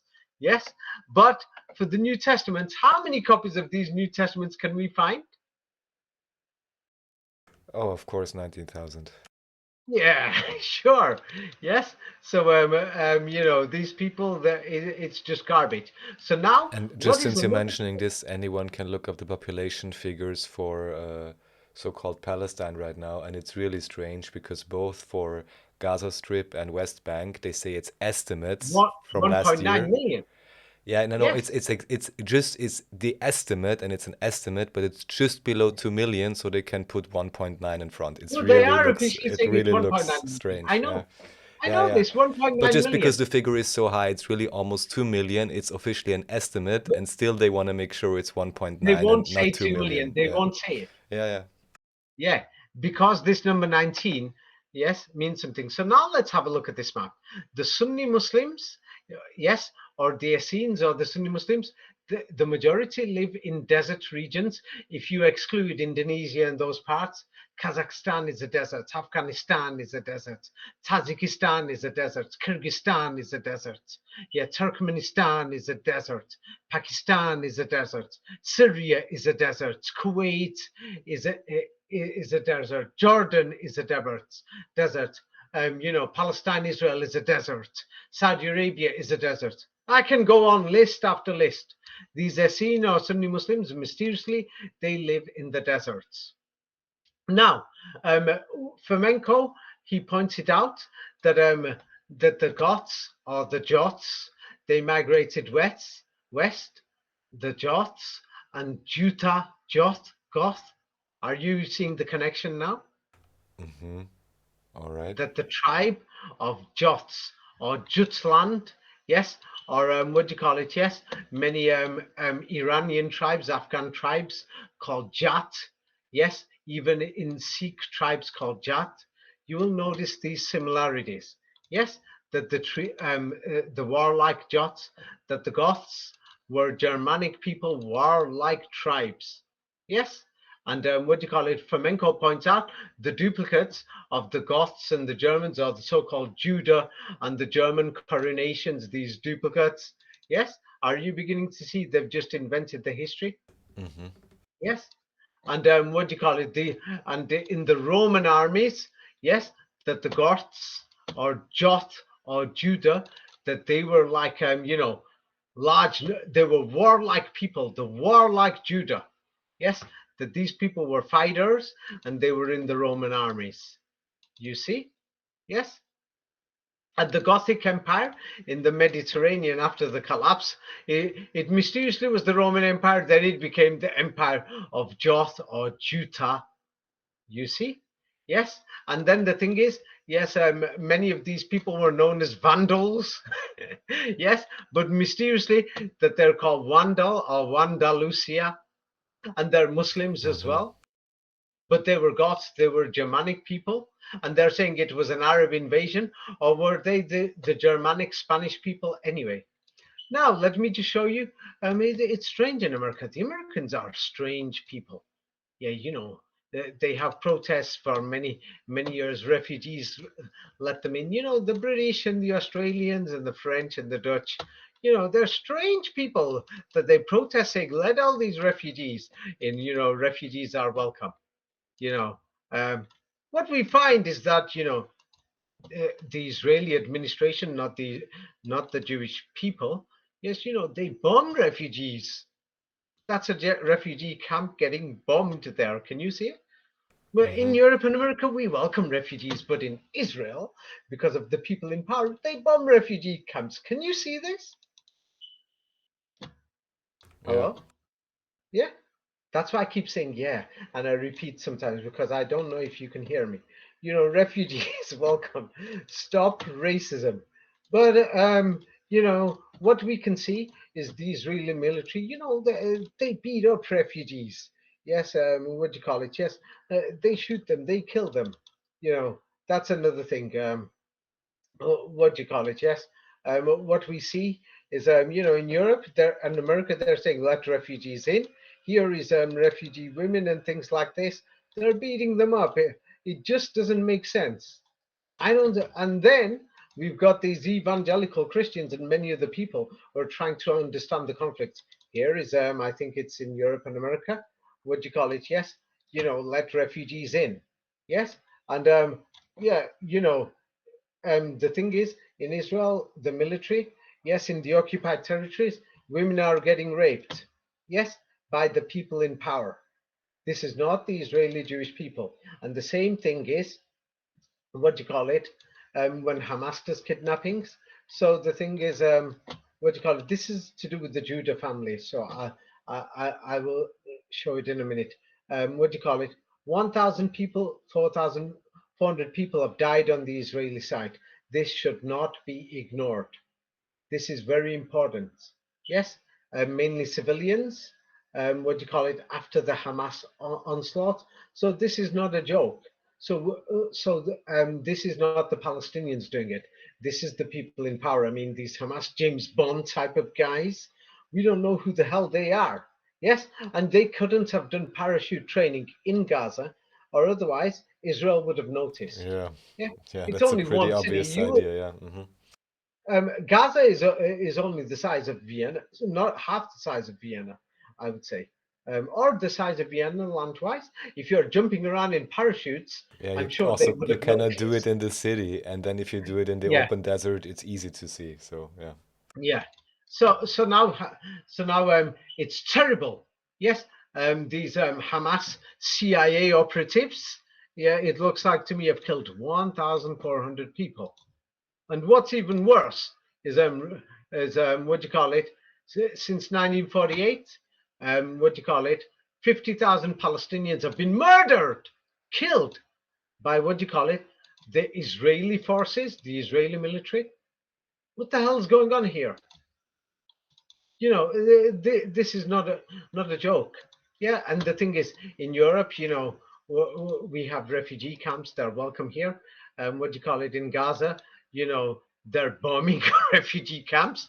This is not a terrorist government. No, they bomb refugees. In Europe, they welcome refugees. Yeah, there is something that's wrong here. Yes. Yeah. So the thing is, I don't support either side. And then the thing is, we cannot ignore what you call it. Hamas has kidnapped these civilians. Look at their faces in the posters. This is wrong. Yes. And then these Hamas military men. Let's have a look at Israel. They broke into houses. They're doing it every week since 1948. Since then, breaking into houses, kidnapping people at daytime and nighttime. What the fuck is this? Oh no, they're doing it in the name of democracy. They democratically kidnap people, and Hamas have done a similar thing. They kidnapped 200 people. They killed 1,400 people. Here are people on the Israeli side that are terrified. They broke into houses. Two wrongs don't make a right. And these Hamas people, who the hell trained these people? These James Bond type of guys. Yeah, this is really suspicious. So now the thing is, the Essenes were living in the desert, dressed in white. They led a simple life. Yes? And the thing is, we see Sunni Muslims who look like this. Can you see it? Yeah. Yeah. Now, many people are going to say, we don't like it. But now the same people who are reading the Bible, Christians and Jews, yes, are telling us that these were the Essenes and the people who were Judah living in the desert. They dress like this. I don't see these people who are coming there from Europe and America who go to live in Israel. They don't look like these people. Yeah, The people definitely have a different dress code. Hmm. The Palestinians look like these people. By the way, we're shown pictures. We go to church. I've been to many churches. I was brainwashed to go to church, actually. And when I say brainwashed to go to church, I went to many churches because I wanted to go. I wanted to learn. I wanted to see.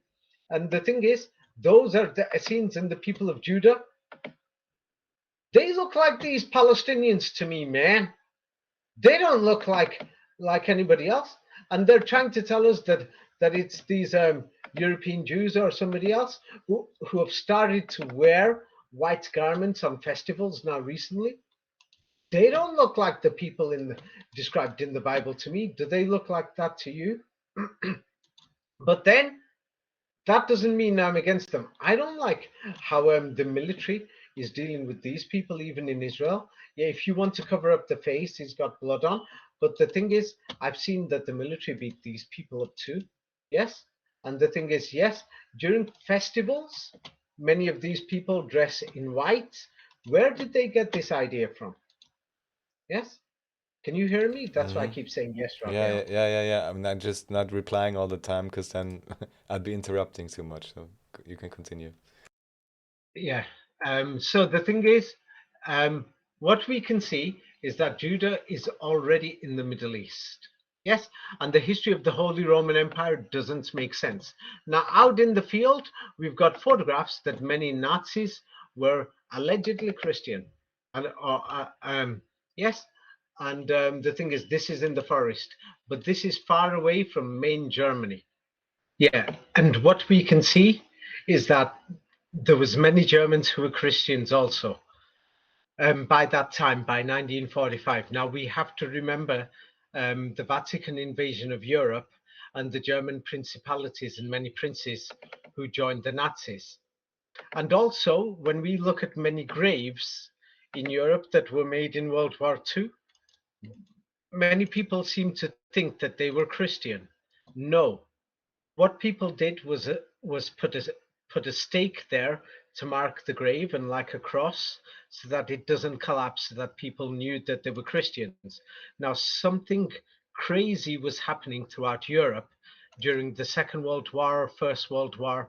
There is no evidence that the First World War actually ended in 1918 for many parts of Europe.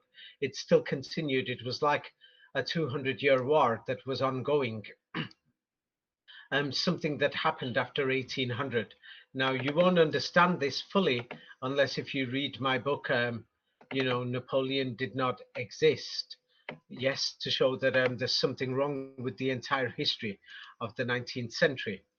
Now, back to what crazy things that were going on. Like we see that in Eastern Europe, something was going on, that was the massacre of civilians, that we don't fully understand what was going on. Historians have given, conflicting stories that are many of the stories that don't make sense. And it wasn't just during the Second World War, it was during the interwar period between the First and the Second World War throughout the 19th century. This story is in my book, Orphan Trains. Yes. And Right. it is in the book of Orphan Trains. Yes, let me just show something else. Now back to the so-called Dead Sea Scrolls. What do you call it? What we are told, and about Masada. Yeah, they've told us that this is Masada, where the Essenes lived, and on the mountaintop. Can you see it? Right. Yeah. Here is the mountain again, and they're telling us they lived here, and things like this. And but as we can see that they only discovered it in 19 and they say in the 19th century, but realistically it was found in 1953, and excavations were done there. And they say it was constructed, what do you call it, by King Herod the Great and things like this, and that it was a fortress or something. But when we have a look at the close pictures, everything basically looks new. There's nothing old about this place, and you can tell it's a forgery. They're showing these are windows, houses, and people lived here, and things like this. And many of the rocks and the cement look like there's no wear and tear for centuries, as if it's new. So now let's go back to the Zealots. Yes, the Zealots. Yeah, we noticed that and the word Salat in modern Islam, they're both basically the same. The followers of Salat, the people who pray, that they've got zeal. Zeal means heat. Zealous or jealous comes from this. Now let's have a look at this. The word sol, what do you call it, means light as well as the sun. Yes, that's one. And like a fire, Hmm. like the zeal, it doesn't mean just the sun. Now, when we look at Latin languages, salute means when you salute somebody. Yes, and I went through this before, that in Islam it means contacting God, and God is the light. So the word salute, short, comes from the word sol. Yes, or sol comes from the word salute. So sol means light, even in Swedish, in Danish, in Norwegian, Germanic languages. Also, it's entered there. Yes. And now the strange thing is, in many rabbis also say this, but the Quran makes it clear. Yes, it tells you that God he's not light, but the Muslims, they say that God is the light of the heavens and the earth, and it gives an example of his light. Yes. So the word sal, sol, and salat. Yes, and zealots. So now what we're told, um, what we're told in history is the Mongol invasion of Europe. Many people don't study this, but it was so big they invaded half of Europe, half, and they took it over, and they were like crazy. But many documents from the Middle Ages actually say that these Mongols were what do you call it? Were Khazars. Yes, or they were the descendants of the lost 10 tribes of Israel. Yes, and what do you call it? Yes, so they invaded and took over Eastern Europe, basically the Slav lands, Hungary, East Germany, things like this, and parts of northern Italy. Yes, so what do you call it? Yes, the Mongol invasion of Europe. Yeah, they took over Russia, everything. So now many people try to define the Khazars, and then we've got the strange city of Kazan in Russia, which mysteriously is Muslim. And then they say the Khazars, they had they were Khans or the Khanate or the king, and they were Turkish or Finnish or Slavic tribes during the Middle Ages. Yes, they can't make their minds up. Yeah, the thing is, but basically it's Eastern Europe. Yes, so these Mongols or Khazars are Eastern Europe. Yeah, same like when you say English, we can't make our mind up. Are they Canadians? Are they United States? Are they New Zealand? Are they Australia? Are they England? Yes. So what do you call it? Yes. So the Khazars are a very important thing. Yes, but now when we look at a picture of the Mongols, these are the Mongols. We can't find any Mongols in Poland.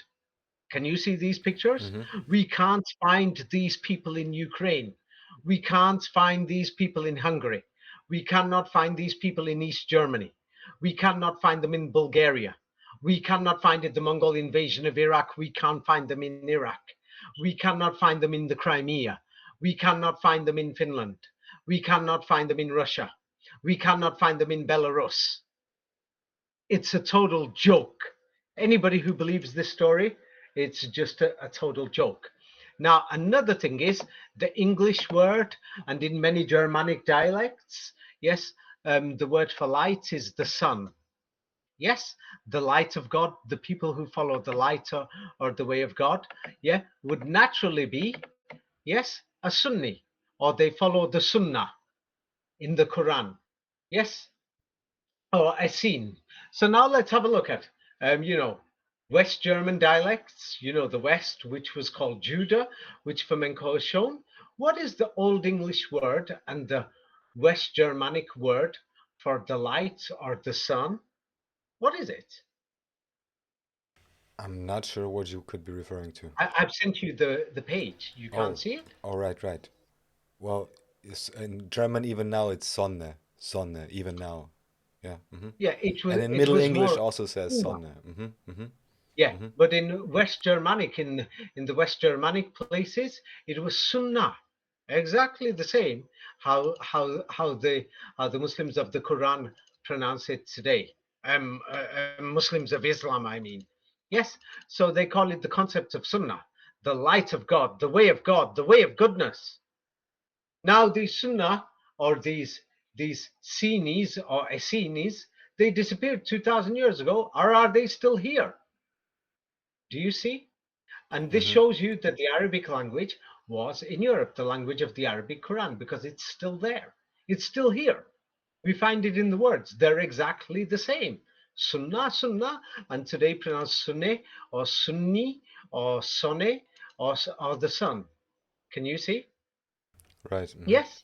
And and Philo of Alexandria, yes, he said that these Essenes, yes, or Sunnah, what do you call it? Yes, many people called it Isai, yes, and he admits it's from the Greek pronunciation of the word Isawi or Isa.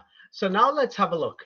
We will always go online in evangelical websites. Here are the Essenes, and here they are praying. They don't look like anything to do with modern Judaism or modern Christianity. Who do these people look like, Raphael? Well, more like Bedouins. But what religion do they look like? Well, from going on from common stereotypes, definitely more Islamic than Christian. Not just a stereotype. Here is a clear picture. It's so clear the way they're covering their hands with the prayer mats. These prayer mats were seen throughout medieval Europe, by the way. Do you know this? Mm-hmm.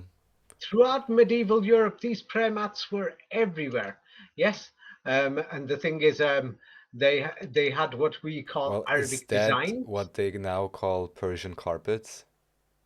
At least that's Oh how yeah, they popularized in Europe, but they are everywhere, yeah. I mean, or yeah. it's a important item, let's say, yeah. Mm-hmm. In the Middle Ages, they were everywhere actually at that time. So the thing is, there were prayer mats, and the thing is, if anybody is trying to say that these Bedouins are not the Essenes or the Sunnis or the Sun or the followers of the light, they're lying. Even in the Germanic languages, it's clear. And then these people left from the city areas to go to the deserts. They came, they came from Europe, the Mediterranean, Eastern Mediterranean, and from Europe. Yes, and they went south and they took the original system with them, and they still have it. Yes, it's called the Sunnah, same like in the Germanic languages, the Sunnah or the light. Yes, yeah, and what do you call it? What we know about what Pliny says, these people live apart from the world. Yes, and it says they have no women amongst themselves because he doesn't. He says that they didn't want what do you call it, sexual pleasure. But the thing is, it's a bit clear that he's mistaken because the Muslims pray, only the men pray together in one side. Yes, and the concept of the Sunnah actually it's written in the Quran. Yes, when we see the Quran, it specifically says, "This is the tradition of God, which existed before, and you will never find any change in his tradition or his system." Yes, so this means that the Sunnah or the Essene or the essence, the original way of God or the original light of God, was here before this Prophet Muhammad and this before this Quran.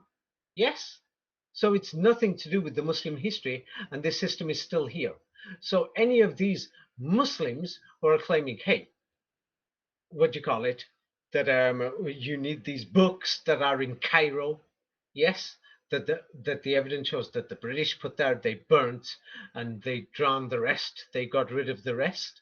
Yeah, there is no evidence for this. This tradition has been there for centuries, and I'll just it is a well-known fact that many of um, um, the majority of the people in the Middle East couldn't read or write 100 years ago. So it means that the Hadith books got nothing, Islamic history books have got nothing to do with them, and they were fabricated by the Jesuits. Now, the word Sunnah, or the light, or the way of God, appears several times in the Quran, and there is no mention of any messenger or prophet to do with it. It just says it's the way of God, or in Germanic languages, the translation would be the light of God. Yes, and these people are Bedouins and things like this. They were forced to live in cities by the fake borders, by the colonialists, and by the borders, like Israel's doing a great job, putting them in borders, forcing them to live in certain places. But that's not the way of their system. Yes, and then everybody's turning around saying, "Yeah, these people are so poor."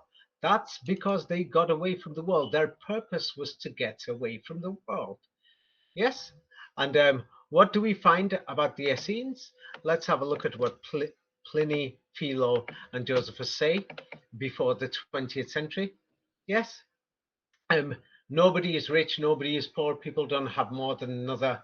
It is a law amongst them that what do you call it? Everybody is common, everybody shares.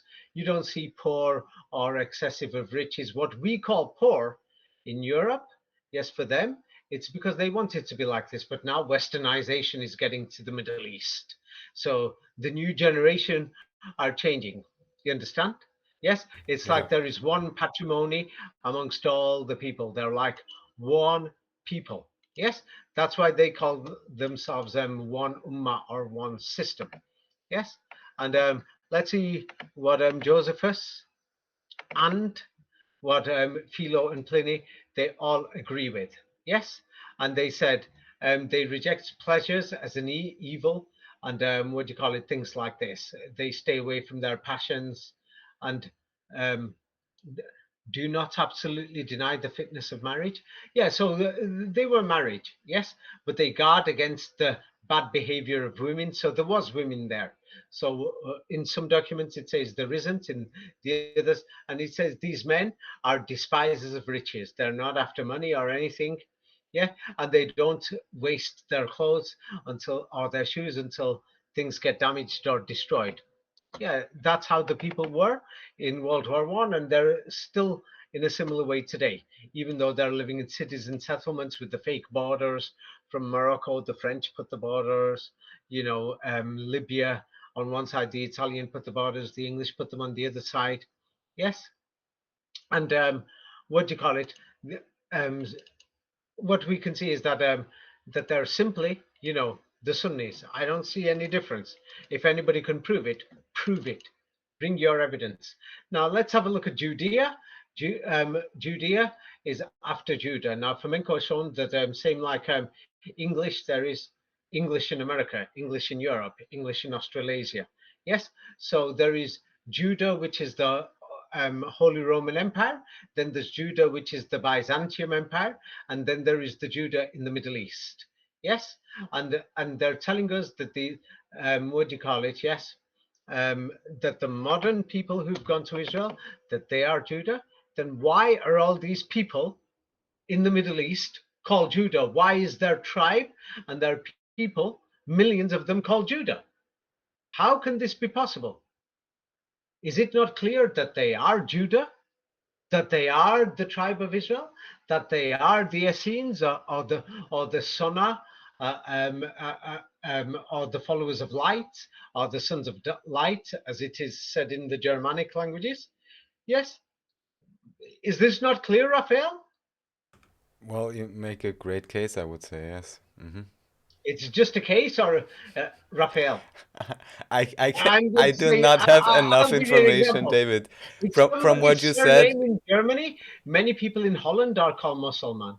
It's clear that mm, they're from the origin, from the tribe of Muselmann or or Muslims, which is well, clear. the Sunni Everyone knows. Sun connection is very clear, So and also No, the Sunni is a Western pronunciation. mm, Their pronunciation is Sunnah, Sunnah, hmm or As-Sunnah. They have two pronunciations, As-Sunnah, some of them, and Sunnah. And now the Germanic word is Sunnah. It's exactly the same. yeah, yeah, Not something I'm inventing. And yes, yes. it's No, written that's in the clear. history. It's written in the history of Europe. They left the city areas to go to the deserts. Isn't that them?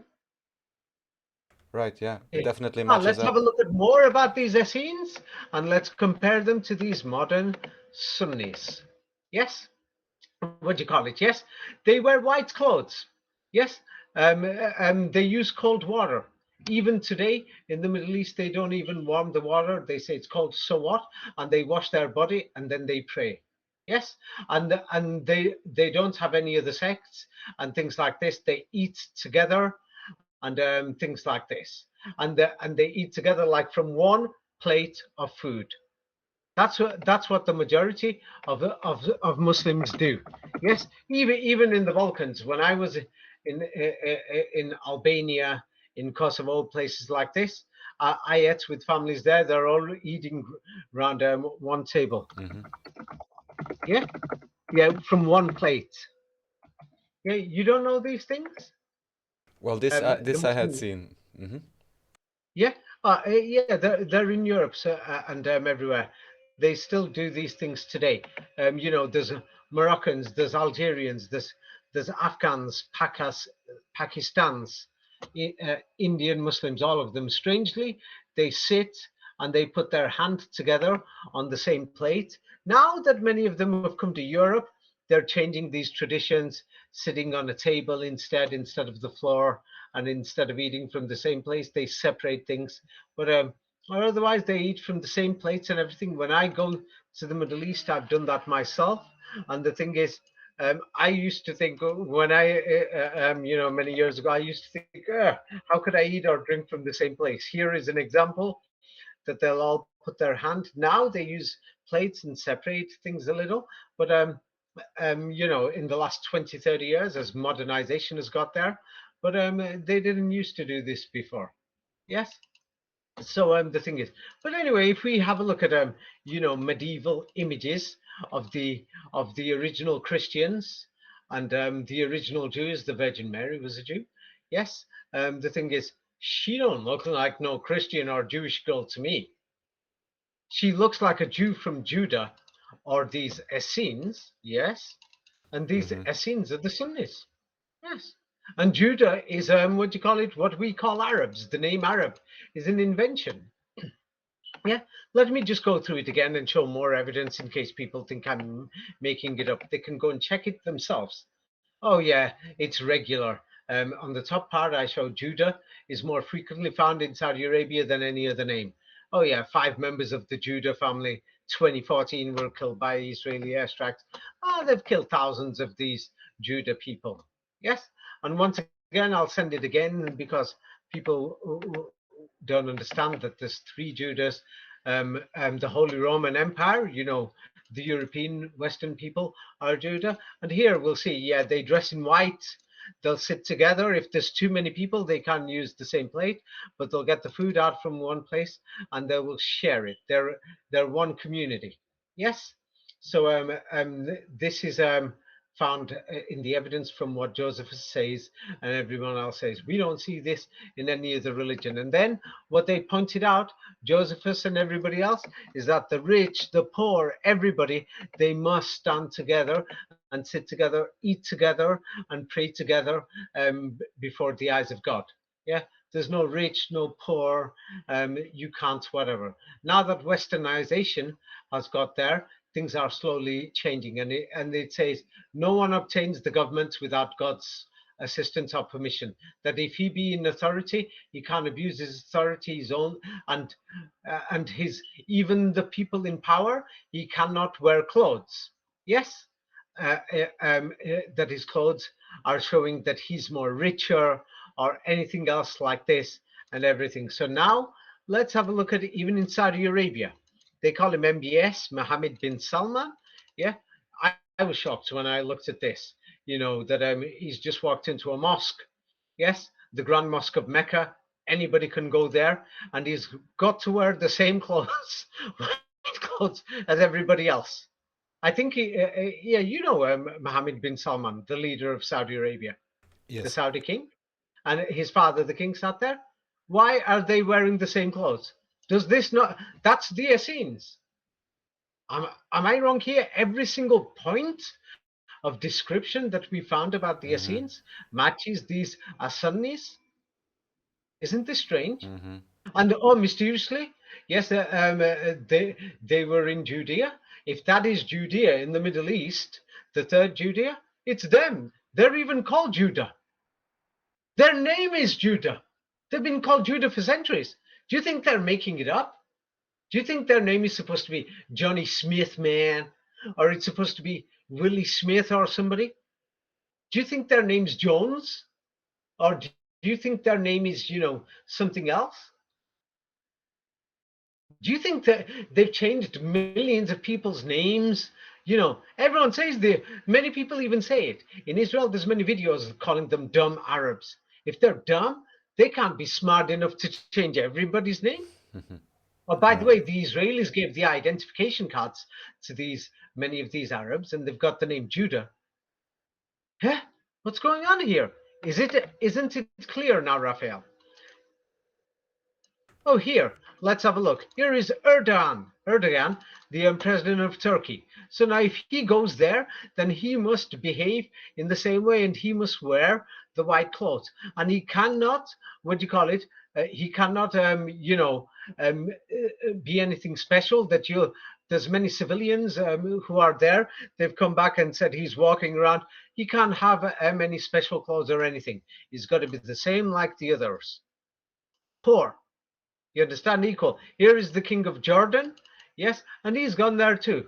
And they're all the same thing. Can you see? Isn't Yeah. this what the Essenes are? Yes? Yes. Yes. It seems to match up. Yeah. Yeah. There's actually too much evidence. The thing is, yeah, there's too much evidence. You know, the thing is, um, it's it's just too much evidence. I don't know what to say. And then there is many historical legends that say King Arthur and the Knights Templar, that they were all related to the Essenes. And the Knights Templar were known that they could speak Arabic, and that they were the followers of Right. Muhammad. Yes, and you will say, why is there many people with the family name Judah in Arabia? Yes, even even even after the Renaissance, they turned around and said that the people of Judah, yes, were in Arabia.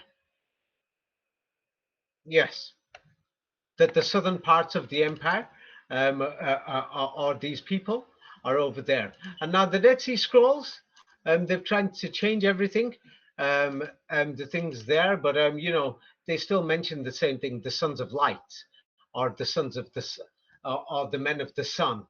You understand? Or the Sunnah, the light Mm-hmm. of God. And the Quran has these stories in. We can't find these stories in the Bible. They're missing. Nobody can find the stories of the Essenes or the Zealots. It's a bit strange. Yes, almost like they've been deleted from there on purpose. Yes, and the Essenes, or the Sunnis, or the Sunnas, or the Sunnis, all these people, they still claim themselves today to be the chosen ones of God, or the followers of the light of God, or the way of God. And they say that they're going to fight the enemies of the real Israel, who are the sons of darkness. That's why they all say that the Israel, the state that's been set up, is run by fake people. You understand? And Mm-hmm. the Quran, actually, many people don't know. It just talks about the children of Israel, the people of Israel. It just mentions them on and on and on. That anybody who reads it will think, I thought this is going to talk about Muslims or something. So now many of these Muslims claim, these hadith books have been with the Muslims for centuries, blah, blah, blah, blah, blah, blah, blah, blah, blah.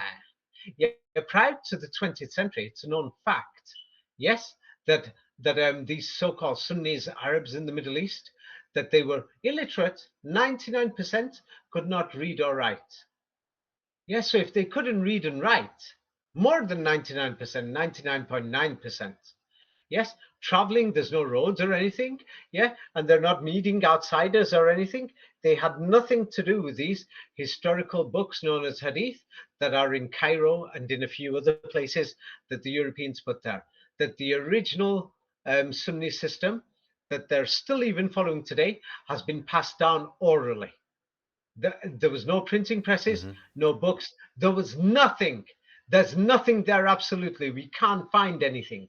Yes, these were the Sunnis or the Essenes, that they went away from the world. They originally came from the Eastern Mediterranean and from Western Europe. Yeah, they must have married many people from local places. That's why many of them have become darker. Many of them are very white. That if they return to Europe within 4 or 5 generations, they will look white like the Germanic people. Right. Yes. So the evidence is really clear. Yes. The evidence is really clear. And so now, what about these Judah people who were Christians? Eh? In Lebanon, in Syria, in Palestine? Wait a minute, these guys can't read and write, but now they've mysteriously become Christians? Yeah? There's no books there, no nothing? Yeah. Well, let's see the spread of Christianity. As Fomenko says, the Bible was finished by the 18th century. Colonial Christian missions. Yes? They started preaching Christianity in the last 200-300 years there. And many people, it is known, that from Muslim families, their children became Christian. Yes, many, this is documented even in the 1950s. The so-called Palestinian Christians didn't even know how to celebrate Christmas. They were being told by the missionaries in school. Damn, they didn't even know what Christmas was. Hmm. Yes, it's because they didn't even have Christian. Yes, and it's not only this. What do you call it? Yes, so the colonial education system, they created these local religious movements like the Maronite Christians, the Alawites, the Baptist Christians, Pentecostal Christians, Armenian church, this church, that church, this type of Judaism, that type of Judaism. And then another thing is, everyone knows, is that many of the Jewish people who came from Baghdad and other places, they went to Alliance Israel schools, which were open from Europe. They got taught this modern Arabic, standard Arabic in the Alliance schools. For example, in Iraq, especially in Iraq. Yes, and from there they got taught the Talmud, or they didn't even know the Talmud. They were just simple Essenes. They were the simple local people who followed the original way of God. And then the thing is, that's why they made sure Judaism wasn't much different from Islam, because they had to slowly modify it so that Hmm. people didn't notice. Yes, otherwise it wouldn't work. And why did they open schools for the Muslims as well? They started teaching these hadith books with sectarian things. And many historians have noticed that the colonial schools were training people so that soon they will become, what you call it, workers for the French industries. I don't mean like industry factories, that they're going to be serving the state. In other words, they're going to become prisoners, in these nation states that happened. Yes. And Christianity basically appeared as a force after these colonial schools came. So that's why we've got people who've got the name Jouda, who are Iraqi Jews, or what do you call it? Yes, Syrian Jews or Syrian Christians. Yes, what do you call it? Yes, the appearance of Christianity in colonial society. It's well known that Christianity spread with these colonial empires, British, French, Spanish, Dutch, everything. Yes, and not only that, well, so the other schools were competing.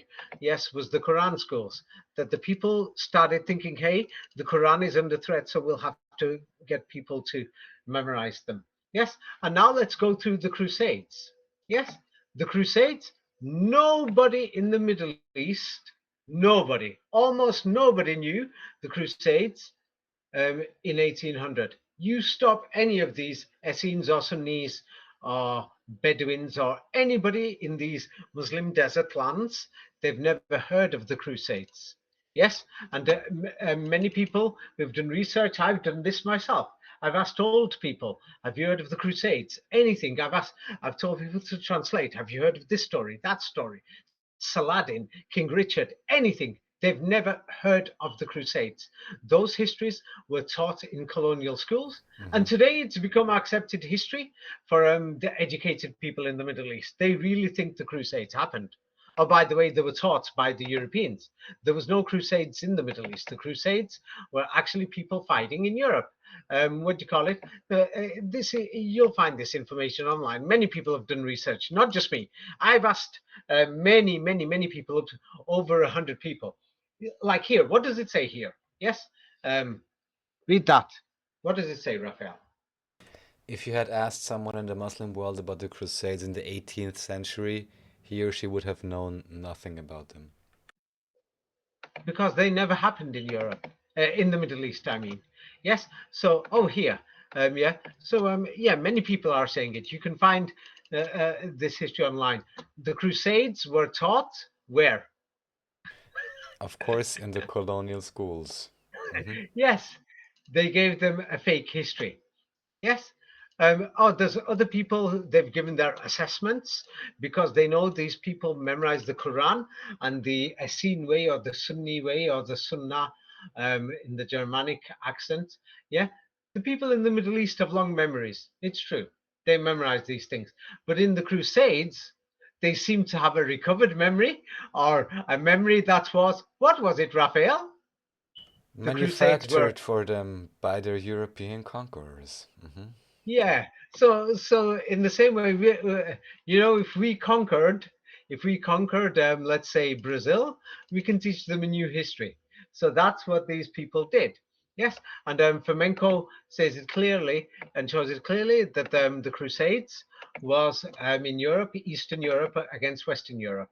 Yes, and he even points out that let's have a look. The Khazars and Kiev and Rus, yeah, Kiev and Rus, Kiev in Ukraine, and the Mongol Islamic government, governmental structure and administration is basically the same thing.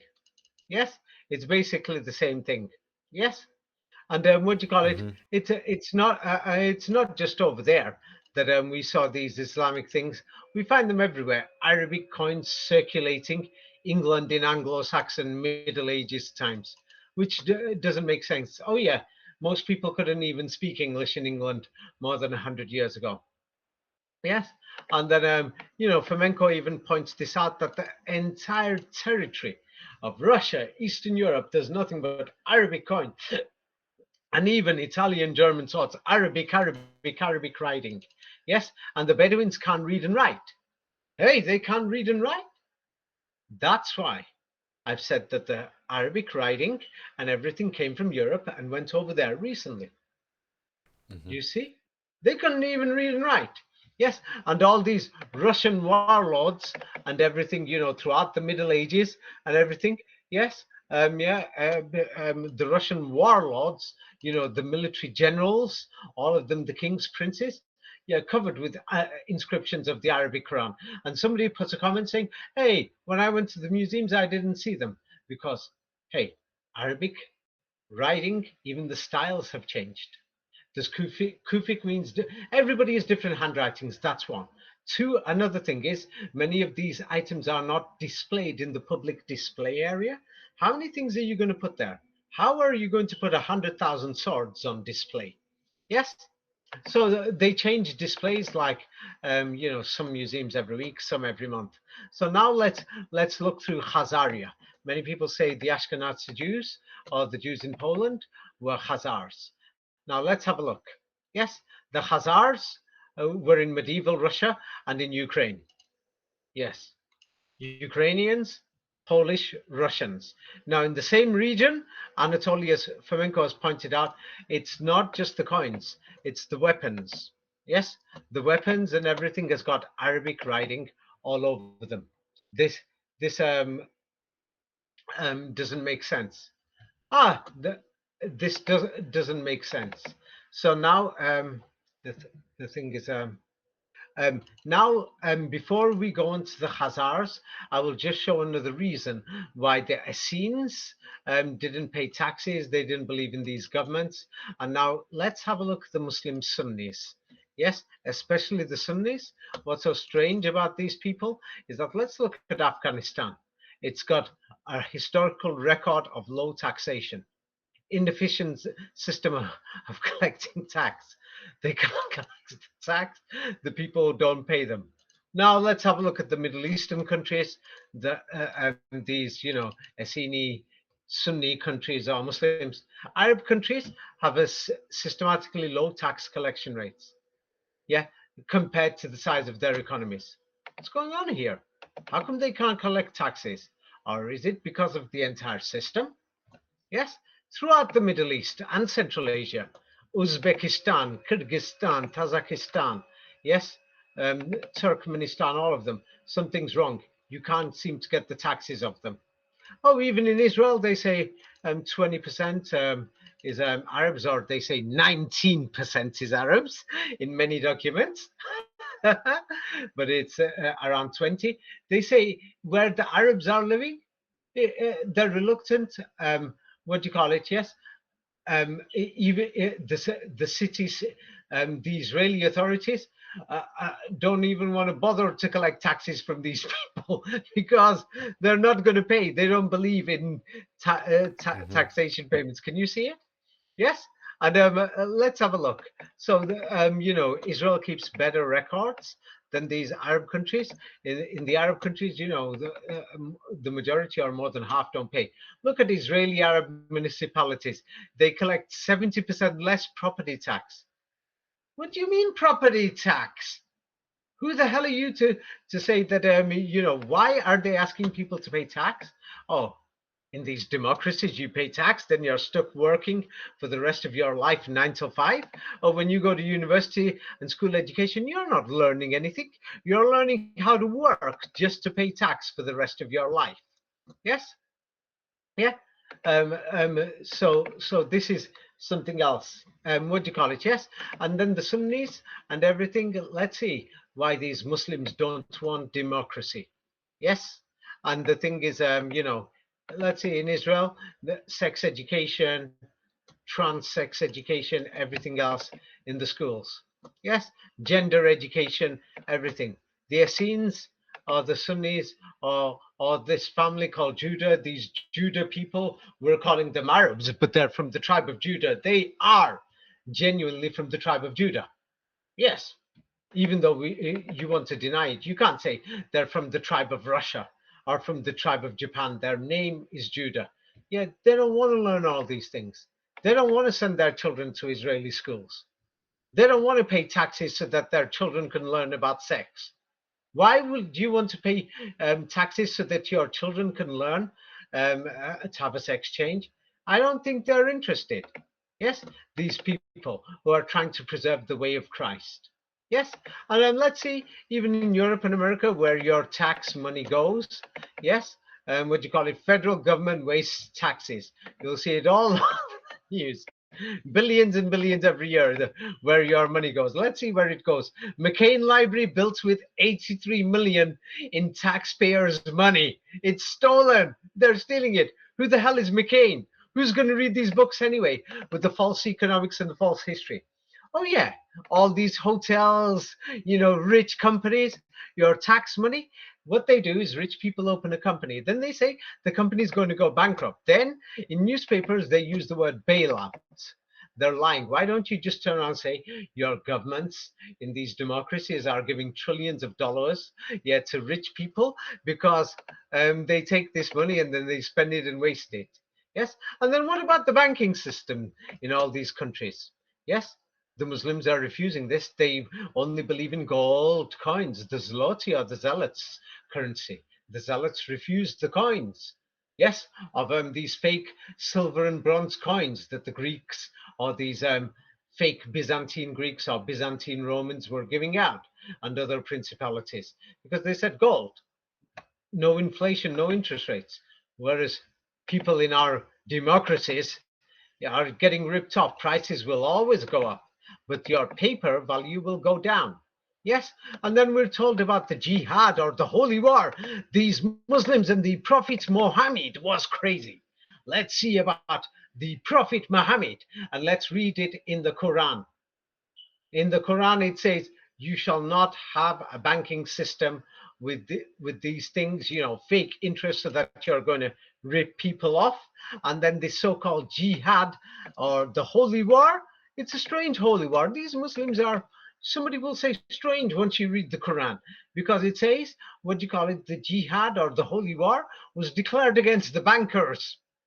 And if they repent, giving up this, banking system, then what do you call it, they'll be forgiven. Or that the war has been declared on them by God and the Prophet Muhammad.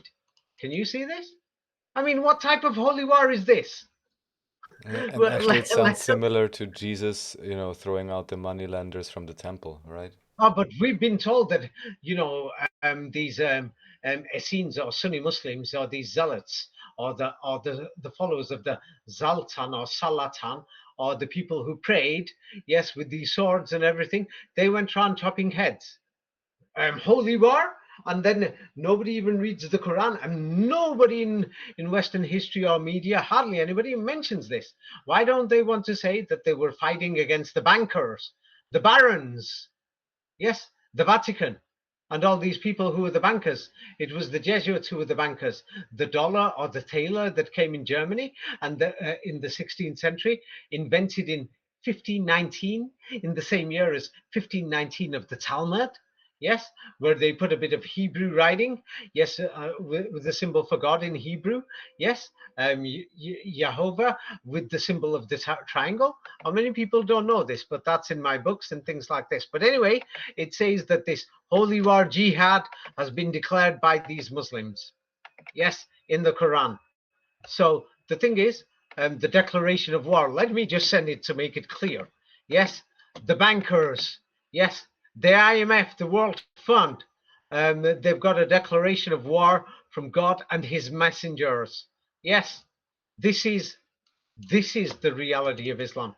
Even the Muslims born in Europe and America probably don't know what day it is. They don't know how to describe it themselves. Yes, God knows if they've read these things. It's in their book in the Quran. Yes. Now let's have a look at the rich people. The rich people are, let's say, 1% of the world's population. Has got more than half of the world's wealth. Wow, that's so cool, man! 63%. Yeah. What do you call it? They own more than on 1% of the world's population. Yeah. These rich people, they're staying in these hotels and everything. Oh, damn! I'm staying in these hotels too. Or when these hotels don't make money, taxpayers in Germany, in Israel, in America, they pay the bailout. Oh, if I'm paying, $300 or $1,000 or $200 a night to stay in one of these rooms, the price should be a lot higher. But, because people pay taxes, people like David, I've stayed thousands of days in hotels, I get to benefit, the 1% rich. Thank you guys for paying taxes. Oh, damn, these Muslims don't pay taxes. We need Israel to make sure that these people pay taxes. That's one. Then people like me, and especially my family, me, I've changed. I've changed, guys. I repent. I've changed, guys. You got to let me off now. I didn't know that you guys are paying taxes so that wealthy people, it's not my fault. My father made me stay in hotels since I was born. Yes, traveling and, my daddy and his expensive cars, I don't even want to say these things, but the thing is, all these Hilton hotel bailouts, airline bailouts and everything. So, the 1%, people will say, what is the 1%? They don't check. 1% is actually 80 million people. You see? So it's not what people are imagining. That's why the New World Order is so big. That 1% won't let go. I've got members in my family, yeah, who I know in the past, they've done things like the mafia and things, such things. They were involved in, such things that you won't even believe it. Yeah. Oh, these hotels, yeah, that, I've stayed. I'm not talking about holiday people who's staying a few days or a few weeks in a year, $250 billion bailout. Oh, then the price will stay cheap so that people like David can stay. Thank you, everybody, for paying tax. Thank you for being good citizens. Yes, thank you. Raphael, I'm so proud of these people. Are you? Yeah, well, it's good if they, get to I'm understand enjoying it. I who they're enjoy it. paying for, So Yeah, they paid for things like me to benefit, because I benefited from it hugely, so that I could fly around many places, do many things. It was wonderful. Thank you for paying all those taxes. Yeah, God knows how many years you worked. Yes, all these corporations that are developing the world so that the 1%, 80 million, probably I'm in that 80 million. Yes, can enjoy themselves. Yes. Oh, the only people who are fighting against this world system is these Sunnis or the Essenes or these so-called Muslims. We must control the Middle East. There must be an Armageddon there. We must have nation states there. They've got to start using paper cash money. And oh yeah, because they're dangerous, it's a good excuse to bring in microchips and everything. Yes, we got Israel on our side. Don't you think it's going to be okay? Now, the Islamic word is actually salat, the word salat or zealot in English. It's salat in some other languages. But now, let's have a look at these Latin languages. Yes, they say prayer, and the word prayer actually means beg in Western languages. Yes, what do you call it? Yes, but salat in the Quran doesn't mean beg. It's like a friendship and a contact with God and other things. Yes, and the word para, prayer, actually comes from the word para, Pharaoh. Mm-hmm. Are you beginning to see? Farish church, Pharaoh's church. are you are you beginning to see everything now? Yeah. Mm-hmm. Yes, and so the thing is, they used to say para Dios. Yes, and then the parist, parer, paresh, there it's all the same system. It's Pharaoh's system. Now that's Christianity. Yes. Now the thing is, many people and the Pharisees, they were the ones who wanted Christ dead. Now the Essenes and the Sunnis, they were following the way of Christ, and they've kept the way of Christ and the way of God for centuries. Yes, that it was there even before the Quran. The Quran says it was already there before. Yes, the Pharisees, the Parish, and the Pharaohs. Yes, it's the same thing. Yes, and what do you call it? Yes, it's basically the same thing. Yes, and if anybody says it's not the same thing, even when you read some of these Greek Gospels and many things in the Old Greek, it's basically the same word for Pharisee and Pharaoh. It's basically the same word. Comes from the same word, same everything. Now the thing is, yeah, and the thing is, um, there is sultan. Yeah, the word sultan, some people will say, doesn't come from salat. Yes, that's because they're going to use these English words, blah blah blah. Don't even comment if you're going to put some garbage. Yeah, because they won't look around the world. But the Turks, yes, they turn around and say one sultan. Yeah, he was called Salahatin or Salatan or Salatan or Sultan. Can you see it? Salah. Yeah, Mm-hmm. the Turks pronounce Salah, Salah, or they write it like that because that's how their modern dictionary writes it. Yes, Salatin Ayubi. Yes, and so these things are there. Salatin and Sultan, it's the same word, and it comes from the word prayer or salat and things like this. Now, another thing is the word salah or selah. Selah in Turkish they spell it with an e because they're in Europe, and Europe invaded Turkey and took over.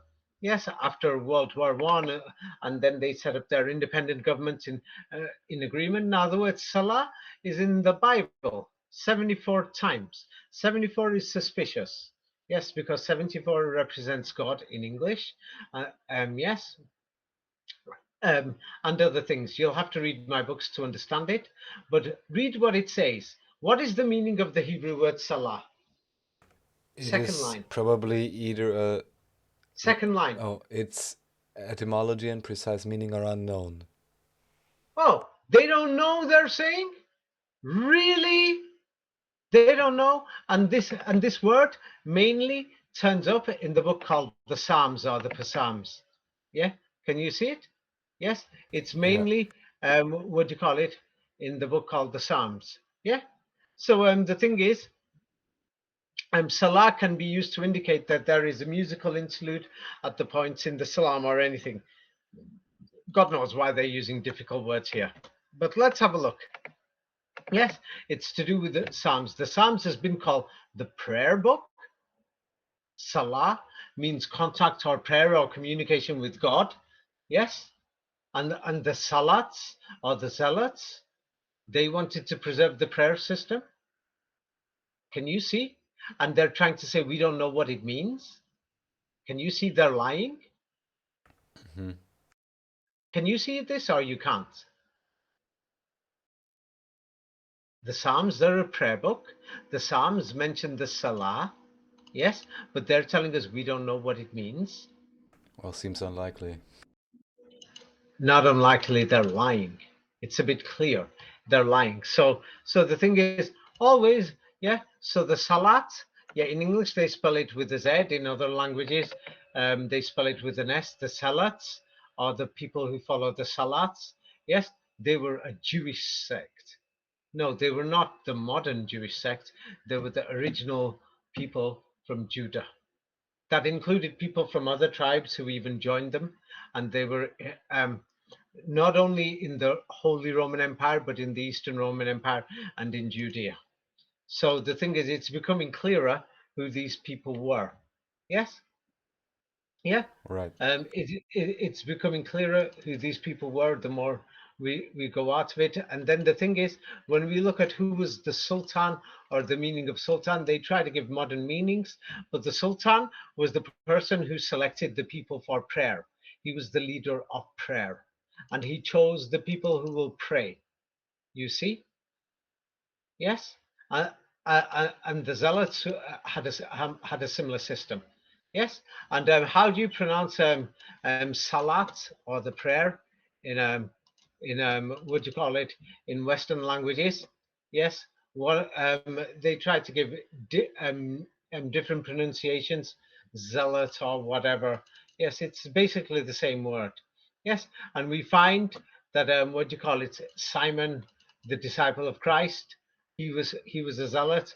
And then what do we know about the zealots and the followers of Christ and the Essenes? What do we see? That they all prayed together, and that's what the Muslims do. And even the Christians say, don't put your trust in princes. These zealots and the Sunnis, they didn't have princes or leaders. You see, they didn't Hmm. have no government. They're just running around the deserts. You see? Now let's go on to Muselmann, and we'll leave this as the final point. Yes? Now, what do you call it? Yiddish or Daish? Yes? Actually, we can't see this from a European point of view. We're going to have to see it from a global point of view.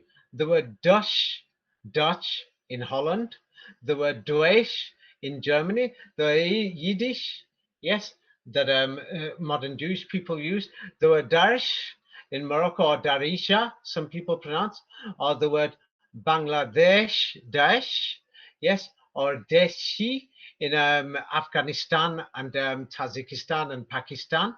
Yes, actually means language or dialect or like from a group of people.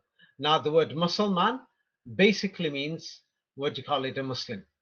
That in let's say in the Slavic language they put the word Musulmani, yes, Musulmani. Even in Sanskrit, Musulman, actually Musulman in Sanskrit and throughout India, even on the other side of the world, just means Muslim. Yes. Now in Europe, they're going to say, what do you call it? Also means Muslim, meaning it's got other meaning words. They're lying. They're lying. And how is this Musselman, Messelman? It's spelt in different ways when they wrote ID cards. Musulman, Musulman, Musulman, Musulman, Messelman. Yes, it's basically Muslim man. Yes, it's just Muslim. Yes. So now let's go back to the Pale settlement, or Palais en français, Palais, Palestine. And so now for the Muslim, and then we'll finish this off. So the thing is, this place, many of these people were orphans. Yes. I explained it before. It's in my book, Orphan Trains. But orphans always, everyone knows this, orphans remember quite a lot. Yes. Now in the deserts, because they did oral things and they memorized the Quran orally, in city areas, people don't memorize the Quran orally. But many of these orphans, yeah, who were in the Pale settlement, who mysteriously became 300,000 Jewish children, yes, nobody knows who their parents were, they remembered how many things. That's why in modern Orthodox Judaism, there is many practices that they do that are identical to Islam.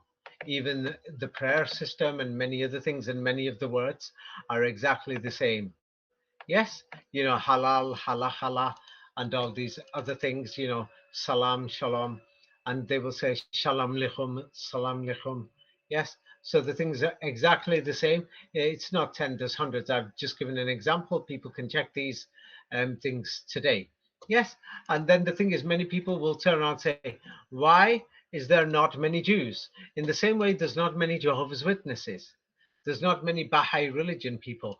Yes, and that's because, as Professor Henry Atlan, who's from a Jewish background himself, has said, Judaism was created after Islam and Christianity. And because Judaism has been recently created, obviously it doesn't have that many followers.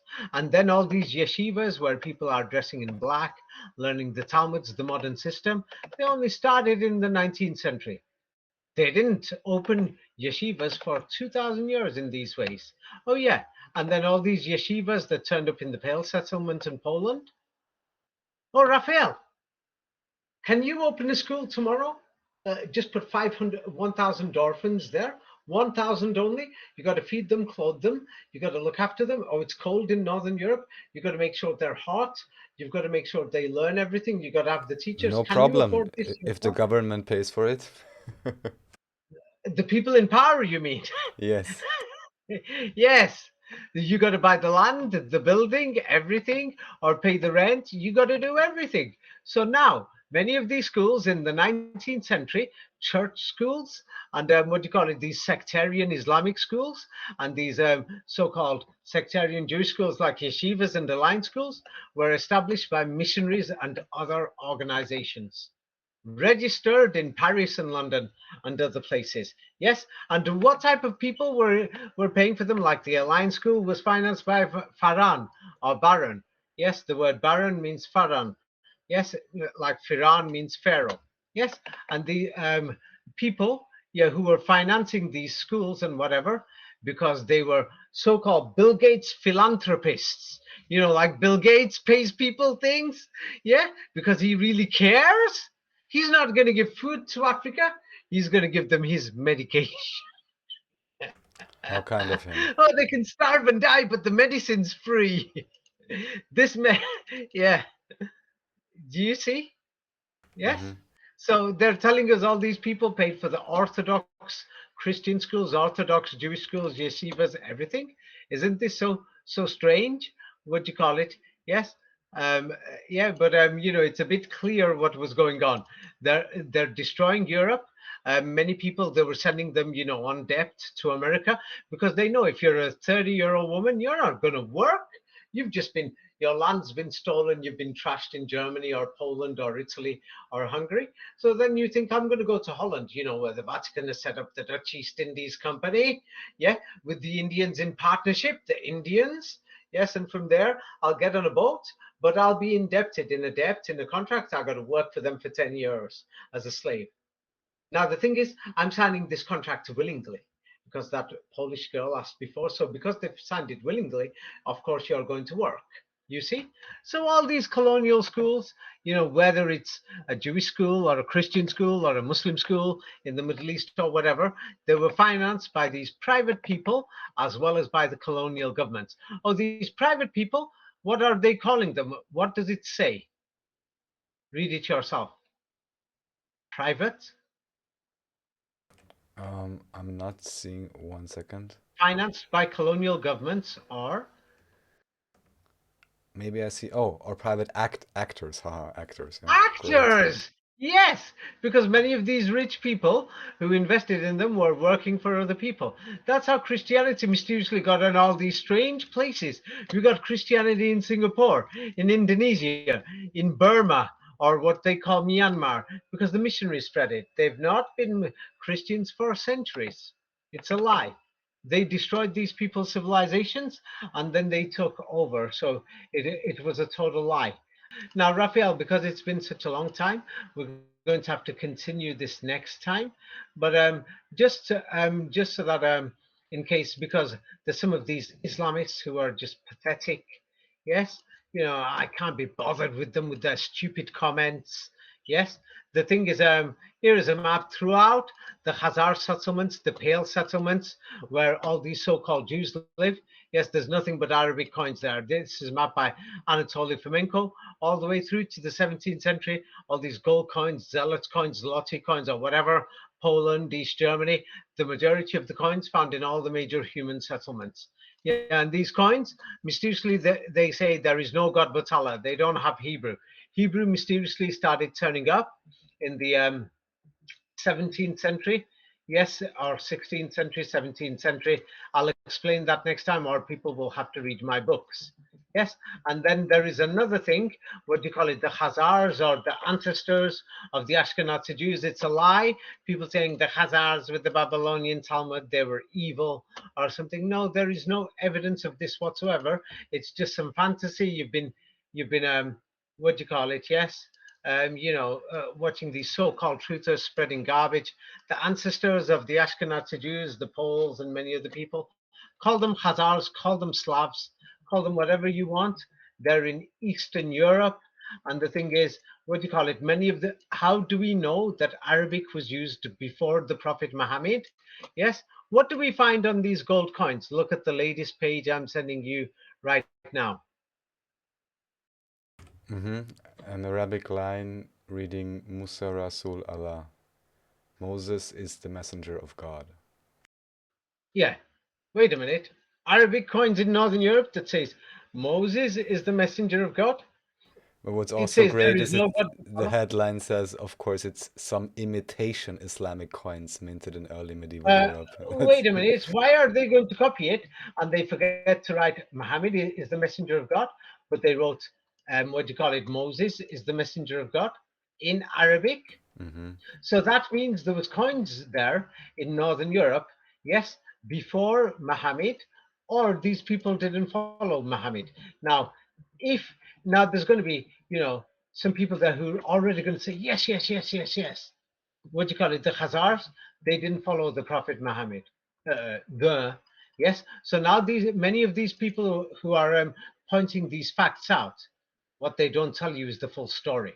Here are examples of these coins that are found. Yes, you know, yes, and on the round outside there's routing on them. Now let's just have a look what these things say. So now the thing is to have a look at what they say. Now here is somebody who's done some proper research, or somebody who can read Arabic, and what do they say? You can read it yourself.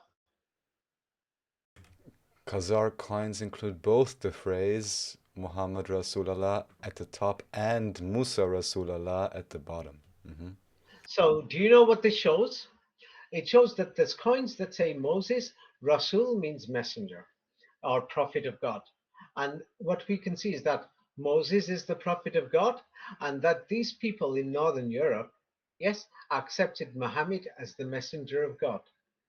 And that's why they put both these names there. Do you see?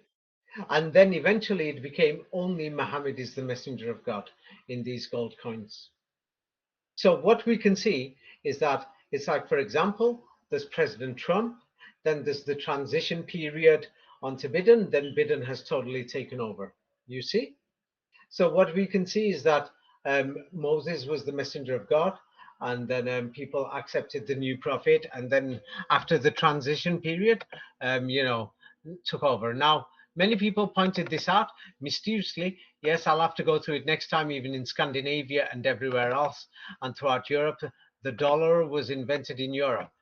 Yes, called Talar, or pronounced Taylor, they'll say, but it's really the dollar.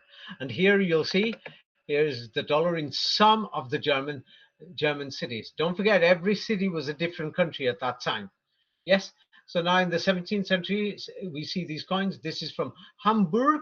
This coin, I can see that what we can see on this coin is that there is Hebrew writing with Jehovah in the sun in the clouds. Can you see this? Yes. Ah, now the thing is, this was the dollar. Now the dollar is in the United States, and Chinese people love the dollar very much. You have lots of dollars. You is a richer man. So now let me see. Many people, because they don't look carefully, now you will see that many of the dollars look like this. Now this is God, who is the sun, and he's got the Hebrew name on. Yeah, you will see on one side of the coin. What is on the other side of the coin, Raphael? What do you see? The sun, who is God, Oh, that was written Jehovah. and the What triangle, is he? or however you call it, the Ah, Eye of yeah, the Providence. pyramid. Yes, with the eye, with the one eye. Yes. So this thing, if people will have to read my books and understand it. And don't forget, Germany was in one country, so many people turn around and think it's one territory. This map is just based on the German territory from around the 19th century. But before then, even France was in one country. The Jesuits set up in Paris, and like the Talmud was founded in 1519. We'll go through it next time. Palestine in Sweden, And just and one then the thing 30. here is suspicious because it says it's 1679, but the writing is modern German and modern Hebrew, so that wouldn't Yes, fit. yes. So the thing is, what we know about this is that they played with the calendar. Yes. For example, it's like we don't know if they can cause an Armageddon from this Middle East thing because these Muslims, they don't pay taxes. Come on, what about people like me, Raphael? How can I keep on traveling, staying in rich hotels, parties, the fast cars, my friends, everybody? You know, how are we going to afford these bottles of champagne, which are worthless, but we pay $200 per bottle and things like this? We're just wasting things. How can we carry on with these things? If 1/4 of the world doesn't want to pay us cash, tax we call it. We're spending a lot of this money on bailouts and all this garbage, which comes back to, no, I mean, you're paying the taxes, so it comes back to me, I mean, Raphael. honestly, Don't you I see? wasn't aware that the so-called Essenes had so much in common with the modern-day libertarians or narco-capitalists or whatever, where they say taxation is theft, you know? It That's sounds pretty because much like nobody's that. reading the Quran. That's because one, they don't read the Quran, and then the Quran says follow the way, which is the Sunnah, exact same way as the German word follow the way of light, or the way of God, and things like this. They don't go and talk to Muslims. That's why I turned on said that these Quranists are a joke. Yes, you want to learn this Islam, go to a mosque, ask them for the Quran. Yeah, instead of fake translations online or bookshops, ask them for advice. Tell them to separate, because many of them are born in the West. Tell them to separate the Muslim history they read in the books. That is very important. Yes, and then you will get to original Islam. Yes, you will get to original Islam because we can. It's a known fact. Like even right now, who the hell wants to go to the deserts of Chad if they know where Chad is? Yes, or Mali.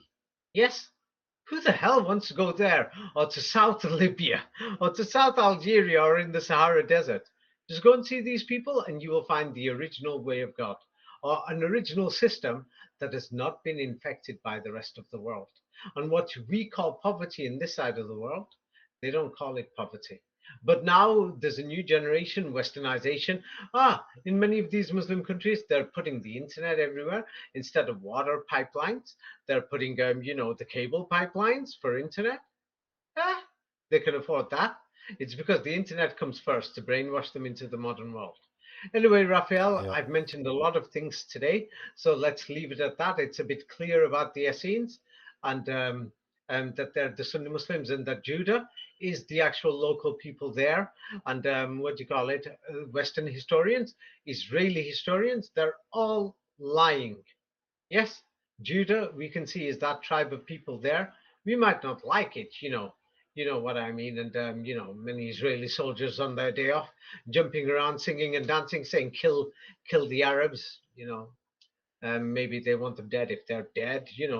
Well, the Essene way or the way of Christ is dead, the original Sunni way. Yes, and the thing is, what do you call it? Yes, if you don't like it, it's not my problem. I'm not telling you to like it or love it, but that's the actual history. That's what the evidence shows. I've not invented the German language that the word Sunnah means the light. I didn't invent that. Yeah, I didn't invent it so that the Bible, I didn't write it so that the word Salah is there, same like it's in the Quran. I didn't invent these things. I didn't write Philo or Pliny or Josephus saying that these people left Jerusalem and the urban centers, and Jerusalem was in an urban location. Yes, and they went out to the deserts. Hmm. Yes, I didn't do these things. I haven't done these things. So, I've I've not paid Hamas or the Israeli state. You can't blame me. Yes, and the thing is, so you can't blame me. And I don't choose any sides. I'm saying the history. What my personal beliefs are. That's my own problem. But the thing is, if you wanted the truth in history, this is the truth. I am not saying that what you call it, um, following the Pope is the way of God. or following the Essenes or the Sunnis is the way of God. I'm not saying that. That's your choice. If you want to be a devil worshipper, that's okay. If you don't, that's okay. If you pay your taxes, many of my friends are wealthy. They'll be very happy and they're so grateful. As long as you're paying the interest rates, as long as you're paying the interest rates, you're working for 40, 50 years. Your children are going to schools, colleges, and universities so that they can work and pay all Student this loan cash. debt. That's great. Don't worry, you'll get your paid holidays 5, 6 weeks in a Yeah, year or yeah, 4 weeks. exactly. I always Yeah. knew this was a scam, David. Thanks for confirming it. It's not a scam. My friends like their 24 hours a day and 56 weeks a year holiday. They're loving it. They're loving it. It's not a scam. It's not a scam. It's called their birthright. It's the upper class, my dear sir. Oh, I see, I see. Yes, indeed. Yes, so that's how it works. You know, most people who went to many of my schools, they've never done a single day's work in their lives. And you're going to say, David, you're laughing. Why shouldn't I laugh? I mean, many of you people, you look down on the system of these Sunnis or Essenes in the other side of the world in the desert, and you think that they're crazy, that they've declared the holy war against the bankers. You're on your own in this side of the world. You guys will never defeat the bankers. You're already part of the system. The only people who are going to stand up to them is those crazy people. Yeah. Now, if they lose, you've lost forever. Oh, what do you call it? Yes. My friends win.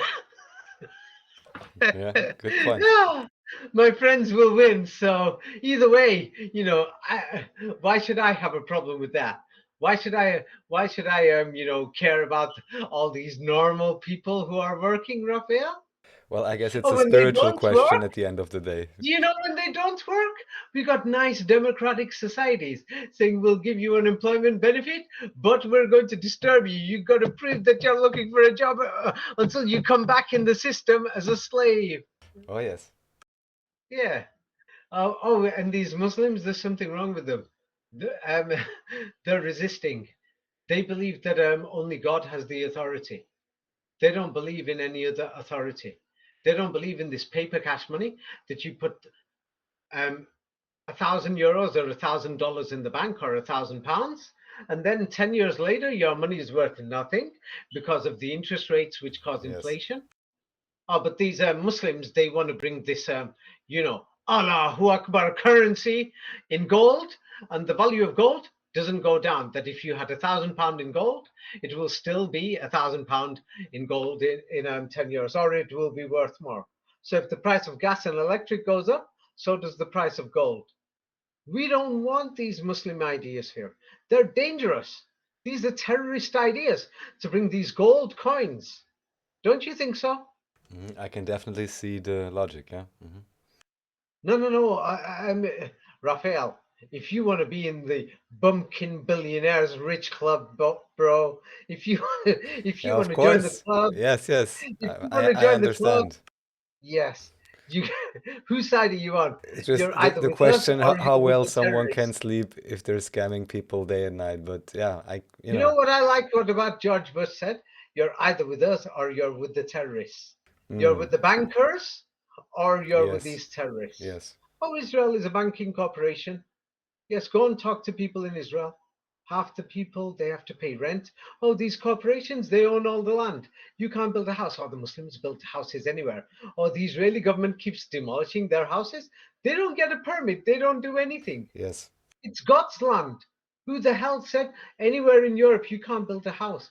Or the land is owned by this company or that company or the state. No, by the You church don't have usually. any right.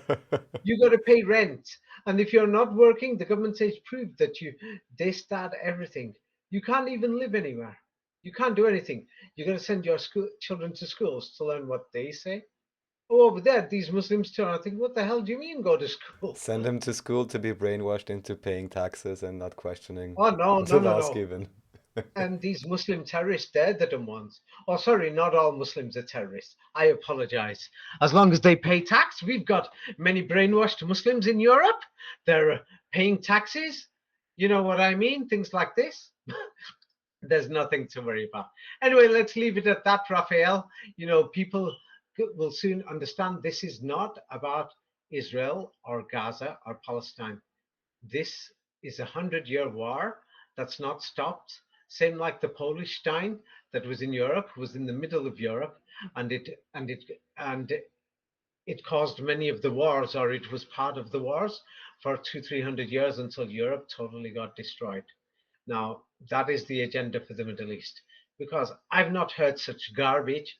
In every part of the world, wars last 5 years, 10 years, Afghan war, 20 years, 19 years. They say Iraq war, 19 years, Vietnam war, 19 years.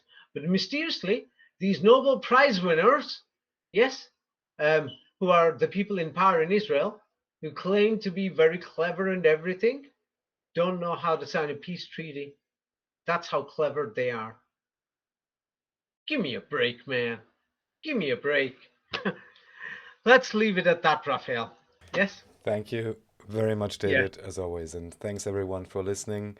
Kindly, put your constructive comments, ideas, and questions. Oh, Raphael, I can't say thanks to everybody for listening. I remember what you said to me, about 6 months ago or last year. You said, what are the Muslims doing about this? Because, the name Muhammad's in the Bible, things like this. Basically nothing. Yes, because their contract, the Essenes or the Sunnis, their contract was that they give up their life, their property, their wealth, and everything in exchange for paradise. Isn't this what the Muslim Quran says? I see them driving around in beautiful cars, many of these people. Don't you? Not all of them, but many of them. Yeah. You know what I mean? So I don't want to say thank you to everybody and to some of these crazy evangelists and other people who are saying, hey, the Bible says this, the Bible says that, David, and they've not even read it. They're just quoting a few sentences. I don't want to say thank you to them either. Well, Let's leave it you are at that, presenting the Raphael. information. I'm moderating, so that's my part. Still, I thank everyone Sorry. for No, listening. thank you to No, everybody as no, long no, as you no. pay your taxes. Oh, yes, As long exactly. as you pay your taxes, thanks everybody. Thank you very much. Because don't worry, yes, the majority of the taxes go towards bailouts and towards businesses. Yes, and of course they keep the majority of the profits. You only get a share of the profits. Called that's a salary or something, and you think you're getting a lot of. I'm not laughing here. I'm actually happy that people are so civilized and they're working hard and contributing to society. I'm happy. I'm not laughing. Yes, there you go, Raphael. Well, thank you very much, David, and we'll talk next time. Yes. Okay, yes. Have a Thank you. great evening. Okay, bye.